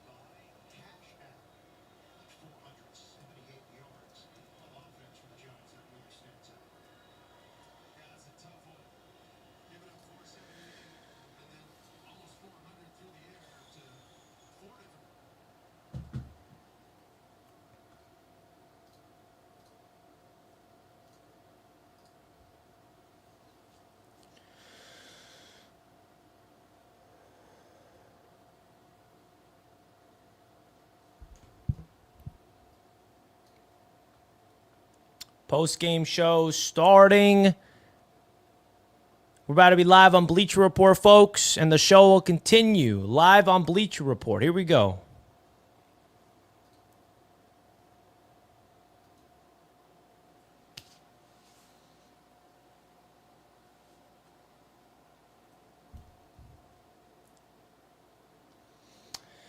Well, the New York Jets get absolutely dominated in tonight's game against the New York Giants. Final score 31-12. Last week, it was all positive this everywhere. Not so much in tonight's game. We're going to break it all down right here for you guys. Justin Fields has 2 drives with the starters. He got a field goal on the second drive, but nothing really positive coming from Justin Fields in the starting offense other than just running the football on that second drive, which was cool to see. Garrett Wilson still does not have a catch in the preseason. There's a lot of not good things to talk about in today's post-game recap, but the good news is it is just a preseason, which is why you can't get too caught up in what we're going to break down. Just like last week, I said the same thing. We can't get too caught up in the positives in the preseason, just like you can't get too caught up in the negatives. This is practice, right? The preseason is expedition for a reason. It's an extension of training camp. It's an extension of joint practices. So let's break down everything you need to know about what happened in tonight's matchup between the New York Jets and the New York Giants. So you look at the time of possession, the New York Jets had 31 minutes compared to the Giants' 26 minutes. But that's because all the Giants' drives was quick. They marched down the field. You saw Russell Wilson take a deep shot down the football field on their first drive, and then an 80-yard play. You can call it a touchdown. I mean, you talk about an 80-yard touchdown, but he was down at the 1-yard line. And the New York Jets defense, they were without a lot of key starters, so I'm not going to grill the defense in tonight's game whatsoever. But man, they allowed Russell Wilson, to go out there and just pick us apart. No Sauce Gardner tonight. No Quinnen Williams. No Will McDonald. No Jermaine Johnson. Those are 4 key pieces of our Jets defense that did not play, and you felt it. Quantez Stiggers replaced Sauce Gardner at the starting position, and Russell Wilson took advantage of it. There was a miscommunication between Andre Cisco, the Jets' starting safety, and Quantez Stiggers. And he went out there and got a really big play. And then you talk about what Justin Fields looked like tonight. Let's talk about that, man. Let's talk about Justin Fields and the Jets' offense tonight. Because it did not look great. It was not perfect by any stretch of the imagination, folks. The Jets' offense was not good. Okay, their first touchdown came in the second half, which was Brady Cook to Quentin Skinner.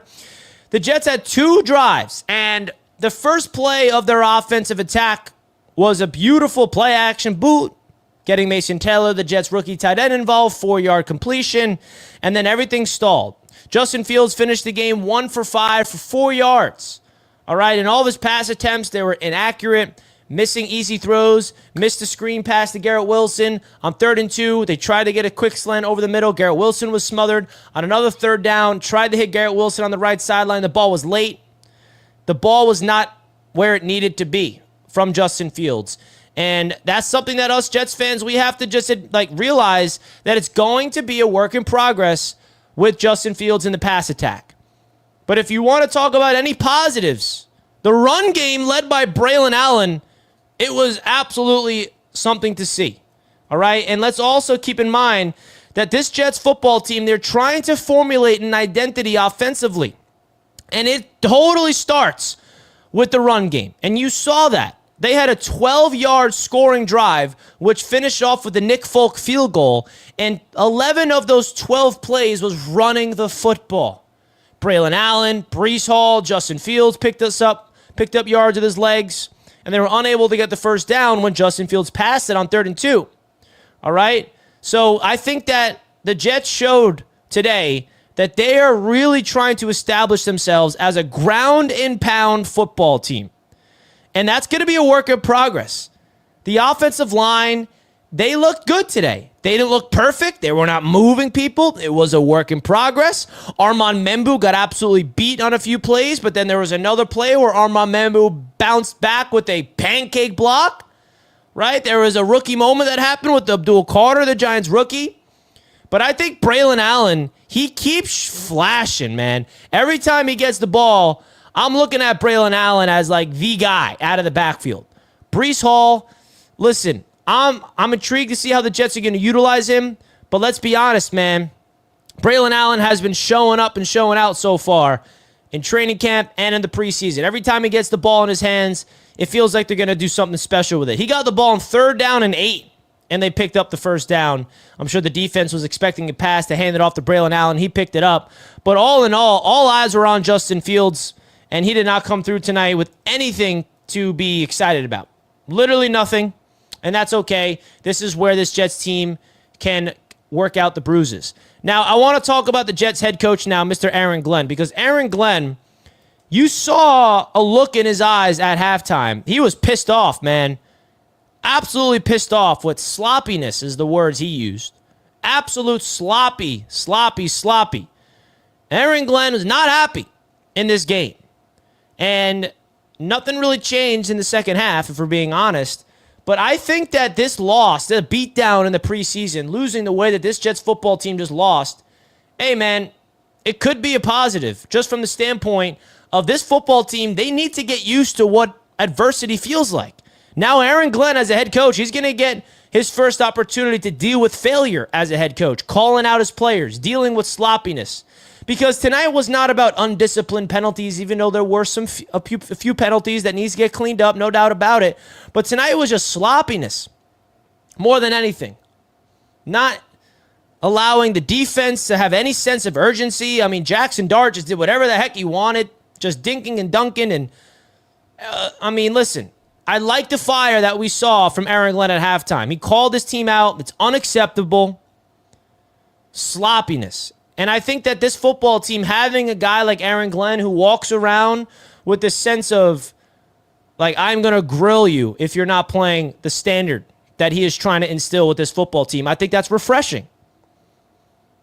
And now with this beatdown the Giants just put on us for 4 quarters, now Aaron Glenn has this film to review as a coaching staff. He's got to hold himself accountable as a head coach, which he will. Hold his coordinators accountable like he will. The position coaches, and then the players. So I'm really excited to hear from Aaron Glenn after the game, to hear what he has to say. But I'm also intrigued to see how he deals with this as a head coach. How are they going to respond this week at practice? What's the mindset? Right? Because you could talk all you want as a head coach, but it's got to be like what Aaron Glenn is trying to build is a team that you can see on the football field. There's a standard. There's a new way. And I'll be honest, man, there's a lot of old Jets in tonight's game. Just getting pushed around in the run game, getting just wide open screens, and just the defense looking like lost. I know it's the backups we're talking about, but still, you want to see a nice coaching staff do something with it. And then from an offensive standpoint, there was not a lot of creativity. And then you could also say, well, it's the preseason. No wonder there's no creativity. The Jets are not going to do anything in terms of creative to show their cards. They're trying to protect themselves. You know, Tanner Engstrand, the Jets offensive coordinator, I don't think he's going to want to go deep into his playbook in tonight's game. But the offense looked a little vanilla. They prioritized the run. And that was obvious tonight. That was absolutely obvious that the Jets were doing just that. And I think that the Jets' offensive approach in tonight's game with Justin Fields was they understand that this offense is going to be built around the run game. And that's it. It starts with the run game. If the New York Jets cannot figure out a way to legit run the football effectively, everything is going to fail. It starts there. That's what their priority was tonight. Right? And when you start to run the football with efficiency, that opens up everything, because then you're forcing the defense to stack and load the box. And when the defense starts to stack and load the box, that's when the creativity unlocks. That's when you can use some naked boots. That's when you can attack down the field, right? That's when Justin Fields is going to be able to unlock his potential in the pass attack. Because I'll tell you right now, in passing down situations, when it's an obvious pass play on 3rd and long, there's not a lot of optimism coming from me with Justin Fields at quarterback. That's why they got to stay ahead. and establish a run game. And I know there's a lot of people questioning Breece Hall right now, but I'm not even worried about that because Braylon Allen is that dude. All right? Braylon Allen is that dude. And we saw such a small sample size, and I'm really wondering why the Jets did not put Justin Fields back out there for that third series. He got 2 drives. I think he deserved the third drive. Russell Wilson got 3 drives, and he had a touchdown. I think the Jets, they should have put Justin Fields back out there, in my opinion. 100% should have put Justin Fields out there for a third drive because you're letting him leave the game, finishing the season 1 for 5, finishing the game 1 for 5. I don't know if I like that. Now, I do have something that I'm not hitting no panic button about this, but this is definitely something that I'm going to keep an eye on entering the third and final game of the preseason. And that's Garrett Wilson. Garrett Wilson now has, 3 or 4 targets in the preseason and 0 catches. He got paid the big bucks. And Garrett Wilson needs to be a big piece of this offense, man. There's no denying that. He has to be a big part of this offense. And he was not involved today at all. Okay? Missed him on a screen pass to the left side, try to hit him on third down on the right side, and then over the slant. Now, both routes were on third down, and he was not open. So that's on Garrett Wilson to get open, number one, but it's also on Fields to get put a better ball on him. Now, I'm not concerned in terms of hitting the panic button or anything like that, but it is something that I am noticing. That our number one receiver doesn't even have a catch. He is the op. Everyone's super concerned that we don't have a number 2 receiver, but we need our number 1 receiver to live that, be that. And I think it's up to the coaching staff to scheme him open, put him in situations where he's able to get the ball, Justin Fields to put the ball in his hands, and then we'll worry about the number 2 because the number 2 receiver, right, is going to have to make the plays because the defense that we're going to go up against, they're going to bracket and double team and try their best to shut down Garrett Wilson. Because if you can double team Garrett Wilson and you're going to force a guy like Reynolds or Tyler Johnson or Lazard or Arian Smith to make plays, that's going to be a tough task, okay? That's all I'm going to say there. But let's get into some other players, all right? A guy that a lot of Jets fans have keeping a close eye on is Mr. Arian Smith, the Jets rookie wide receiver. Now, we had the ultimate Arian Smith game because he had 2 drops, 2 catches. One of the drops was, you can argue, pass interference. Not going to, kill him for that one. But the first drop was brutal, right in his hands. And I think that if there was one receiver on this football team that if you're a Jets fan that you're really hoping can emerge as a legit weapon in this offense, it is Arian Smith. And he had 2 big-time catches over the middle of the field, and then he had 1 brutal drop and then another drop deep down the field. And we know that he has drop issues. That is definitely attached to his name. But he has to, be a consistent weapon on this offense because he has the trait of speed that you like. And he's going to make this team. And I think that the Jets are going to really try to get him involved throughout this season. So that's something to keep in mind. How does he develop as a rookie? Okay? Because that's something that we need to keep our eye on as a football team. Now, you talk about the running game. It was okay, but no one really emerged. Donovan Edwards, quiet after last week's dominant game. Kene Nwangwu looked a little better, in my opinion. But there is one player in particular that is just an absolute ghost.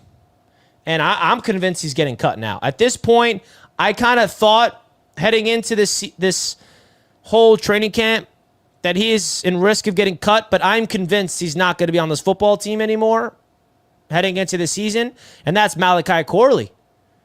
The Jets' 3rd-round pick last year. He's on the 3rd team. He had no targets. Maybe he had 1, but the guy is not involved at all.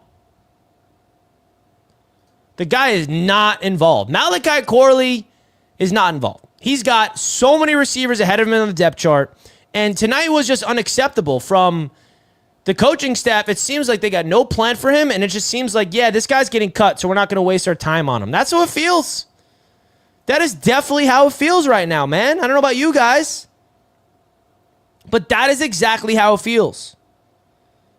And that's something that, yeah, I don't know, man. Seems like he's going to get cut, bro. Seems like he's going to get cut. Some injury updates. Aaron Glenn mentioned that Will McDonald did not play because he has a knee issue. Who says he wanted to protect him from himself. Xavier Gibson got injured with a shoulder. Rashad Weaver had a hamstring. Bump Cooper had a hamstring. So those are your injury updates. Aaron Glenn says they were sloppy and undisciplined tonight. You know that's exactly what he wants to avoid. And then his thoughts on Justin Fields. He said, I don't want to say the same thing over and over. Our offense in general wasn't good enough. So he's obviously not happy, Aaron Glenn, at the presser. I mean, if you know Aaron Glenn by now, you know he's not going to be happy after a performance like this because his name is attached to everything that's on the football field. He said, overall, in general, we were not good enough. I don't care if it was the starting offense. I don't care if it was the second team offense, the third team offense. Aaron Glenn basically ripped into this team. When you look at the overall game, it was not good enough. And he's going to tell that to his team, which is really why I think that this team is going to be built on adversity. If this football team has any success with Aaron Glenn, not even just this season, but in general, in 2 years, 3 years, it's going to come from when they struggle. That's when they figured themselves out. And if you're a Jets fan and you think this is going to be just a perfect season, you're lying to yourself. I've been saying it all offseason. This is going to get ugly before it gets pretty. And I'm going to keep saying that until you guys realize what I'm talking about. This team is not built to come out of the gate week 1, week 2, week 3 and look like a complete football team. This team is going to struggle early on in the season. And the hope is, from my perspective, is that in those bad moments, Aaron Glenn and the coaching staff really preaches discipline, accountability, where they come out on the other side a better team. They stay together. They realize who are the players here that's dealing with adversity the right way. Who are the ones that has a strong mind? Because adversity is inevitable. An injury is inevitable. Bad losses. It's football, man. The better teams are the ones that are the ones that can overcome it. And let's not forget what Aaron Glenn said the moment he became a Jets head coach. We are the New York Jets, and when adversity strikes, we are built for this. That was his whole message. That he understands what it means to be a Jets head coach. Which is why I think that he is a strong enough dude to take all this on the chin. He is calling everybody out. He is going to go deep into meetings tomorrow with this coaching staff, show everything, and rip everybody to shreds. As it should be. Because I don't think the Jets ever had somebody that had that much confidence in himself to be able to do that in the first place. And, you know, we don't know if it's going to be a successful way to operate, but it's a new way. The Jets have not had someone like this leading the charge since, like, Rex Ryan, to be honest, the last time the Jets were good. I think the accountability and the discipline that Aaron Glenn's going to be preaching is going to be very important here. And it seems like that's something that is very interesting, man. Justin Fields out there tonight. You know the narratives are going to run wild because he did not look good. I mean, he didn't do anything. The stat line is just bad. 1 for 5. 4 yards. That's not a stat line that any quarterback wants to be attached to. And the sad thing is, when you have such a tiny sample size like that he did, I don't know why the Jets did not put him out there for for a third drive. Somebody tell me, why would they do that? Why would they not give Justin Fields? Are they just protecting him and the offense? They don't want to get any injuries? If that's the case, that's the case. But I don't know, man. If you're going to play the starters, this is practice. These are opportunities to go out there and show what they're capable of. I mean, you look at the stats. Adrian Martinez, he didn't look bad, but come on, he's the backup here. We're not going to focus in on Adrian Martinez much, even though we should because Tyrod Taylor is dealing with injuries. But the stat line of 1 for 5 for 4 yards, and a rating of a 39.6. Not ideal in 2 drives because it's proving the narrative's right of Justin Fields' ability to not be able to throw. He had a 5-yard scramble, and that's really it. The offensive numbers for the Jets, pretty ugly. The leading receivers, Quentin Skinner, Brandon Smith, the 2 receivers, led the way. Arian Smith had 2 catches for 39 yards. Pookie Wilson had 2 catches for 26 yards. But, like, nobody that was starting on offense made any plays besides Braylon Allen, who had 7 carries for 34 yards, averaging 4.9 yards per carry. Man, if there's somebody you want to buy stock in on this offense, it is Braylon Allen. And I got to go watch the film and see how the offensive line played because it's hard to really evaluate the Jets' offensive line just by watching the game on the broadcast. You got to go into the All-22. You got to break down the film. You got to watch each play. You got to see each individual offensive lineman who looked good, who didn't. Because at this point, I cannot give you my overall evaluation on how the Jets' offensive line looked. Just from my naked eye, seeing it from the broadcast view, it seemed like it was a mix of struggle and a mix of good. So, I don't know. That's based off what I saw. But if you want to talk about the positives, the player of the night, Dean Clark, the Jets' undrafted free agent safety, he made a lot of plays tonight. He had a tackle for loss, he had a sack, an interception, and 2 pass deflections. Mr. Dean Clark himself. Now, it's going to be hard for him to make the team, but Dean Clark, hey, he went out there and made some plays. He deserves to be highlighted. If there was somebody that deserves to be highlighted tonight, it's Dean Clark. So, I like that. But outside of that, defensively, there was no really big plays. I mean, Quantez Stiggers, he had an interception. Got to give him some love. He had an interception after he gave up, was part of that big play down the field where Andre Sisco missed his assignment over the middle, got beat deep. But Quantez Stiggers had an interception. But Dean Clark was definitely the highlight tonight. There's nobody really that stood out. The Jets had, 1 sack? Or no, 2 sacks. And the pass rush, not ideal. And you talk about Jackson Dart for a sec. Can we talk about Jackson Dart with the Giants? Just real quick. Jackson Dart finished 14 of 16 and a touchdown with a rating of 123.2. The way the Giants utilized Jackson Dart tonight is exactly how you want to get your rookie quarterback in rhythm. And he played point guard tonight. And that's how the Jets should be utilizing Justin Fields. Now, Fields got to prove to be able to make those easy throws. But you saw it. The ball was snapped. Jackson Dart got the ball out fast. Screen passes, swing routes, quick plays. Nothing that's long developing, not putting too much on your quarterback's plate. The Jets got to do that with Justin Fields, man. He just got to play point guard out there. They just got to get in the ball, quick passes, get the ball in the playmakers' hands, and allow them to go make some plays. That's what the mindset of this Jets football team needs to be offensively. It's gonna all come from the run game, man. And I'm hoping that the more that this football team on the offensive line is the key to everything, and Braylon Allen bruising, because I don't want to be that guy, man, but every Jets fan's thinking the same thing. I'm not the only one that's thinking this, but we got to be honest about one thing. Breece Hall, it looks like his days are numbered the more he plays. Last week didn't show much. This week he got 7 carries, and he had like maybe 1 of those carries was a good one.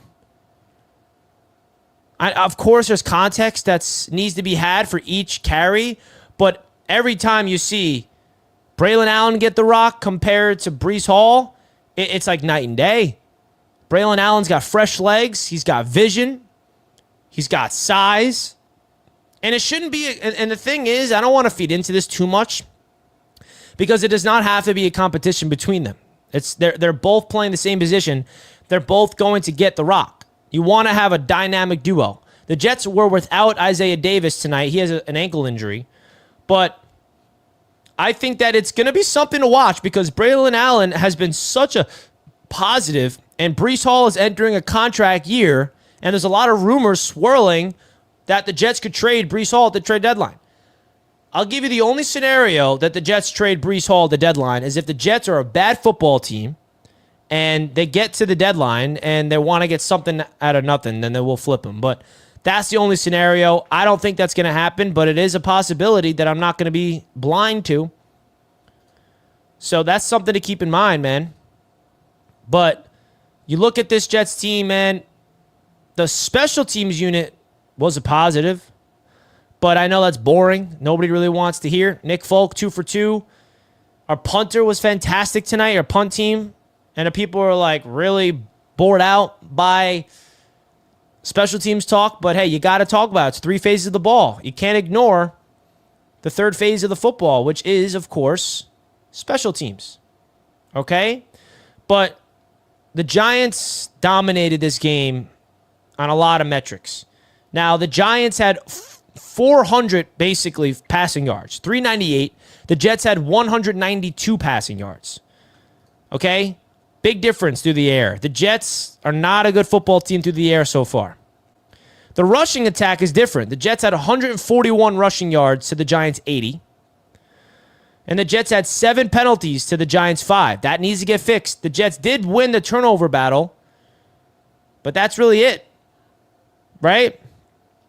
The Jets won time of possession and total plays, but I think that's the style of the Jets. They're trying to be that long, drawn-out football team that grinds out drives and just picks up the first down, and I'm going to slowly grind you out. That's what they're going to try to do.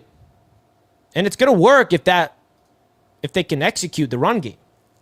Like, the way you can be a successful football team if you're the New York Jets, if their identity really is don't turn over the ball and just grind it down your throats to have long, sustainable drives that finish in touchdowns, and the defense can get turnovers, that is a recipe for success. I'm not saying that's a recipe for becoming like an elite football team, but if they can establish, because that's what it seems like. My biggest takeaway, honestly, from what the identity of this football team is trying to be is they want to dominate time of possession. They want to run the football, control the clock, and on defense, take the ball away. Like, that's what I'm getting the vibe of what Aaron Glenn's trying to figure out how to do. And we're talking about 2 straight games the Jets win the turnover battle. And I want to make sure that's noted because the Jets as a football team last year or the last few years under the previous coaching staff, they struggled with turning the ball over. They just could not get those turnovers. And Aaron Glenn and this defense with Steve Wilks, they are prioritizing turnovers. Hunt that football. Hunt the ball. That's what Aaron Glenn screams at practice. And if they could establish that identity, you never know what could happen. Now, they did not do it a good job tonight because they are not capitalized. But if they can really lean on Braylon Allen and Breece Hall and Justin Fields' legs and run the football, open up some play action opportunities, get down into the red zone, capitalize, score points, and then on defense, just be an opportunistic defense, try to limit explosive plays and get some turnovers, you never know what's possible, man. That is not guaranteed nothing. But that's what they're going to try to do. That's what they're going to try to do. Now, does that mean they're going to execute it and it's going to work to perfection? Absolutely not. But that's the identity that they're going to try to figure out how to do, man, based off of the personnel. And you could tell that this coaching staff is looking at their players and they're looking at it and evaluating, okay, you know, this football team,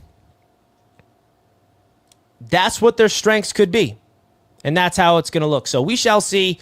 But that's my biggest takeaways of the New York Jets versus New York Giants preseason week 2 game. You guys feel free to let me know your thoughts. Not a great night for the New York Jets, but this could be a wake-up call for our New York Jets. It could be exactly what this football team needs as we enter the last week of the preseason. And then the Jets got to cut down the roster to 53 players as we prepare for week number 1 against those Pittsburgh Steelers. Wow. All right. Long way to go. Now, my quick recap is going to be Garrett Wilson. Where are you at? We're going to need him to start making some plays, man. No catches in 2 games. No catches in 3 drives is how you got to look at it. He was on the field for 3 drives and does not have a catch. I think 5 targets, 0 catches. That's 0 for 5. Not great. Not great. And a lot of those throws were to outside the numbers. Let's get Garrett Wilson in the middle of the field. I don't know about you guys, but I don't know if I trust Fields throwing the ball to the sidelines a lot right now.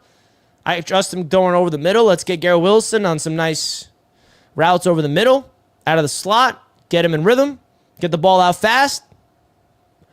But Justin Fields and the offense struggled tonight, and let's see how they bounce back against the Eagles this next week.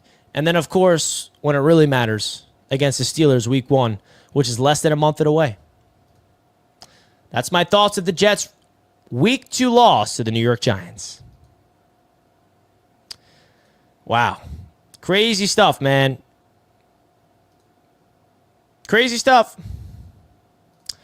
I think that was more of a testament. So that's going to wrap up this show, guys. I appreciate you tuning in to the live play-by-play reaction here on Jets Media. I appreciate you guys big time. And we'll see. We'll see how it looks. I kind of miss DJ Reed. I ain't gonna lie. Brandon Stevens, he had a good play tonight. Forgot to mention that. But all right, guys, I'm going to wrap up the show now. I appreciate you guys big time. I'm going to make a post-game recap video and upload it. But I'll see you guys then. Peace out. I'm out. Have a great rest of your night, folks. I'm out of here. 4-hour live stream wrapped up now.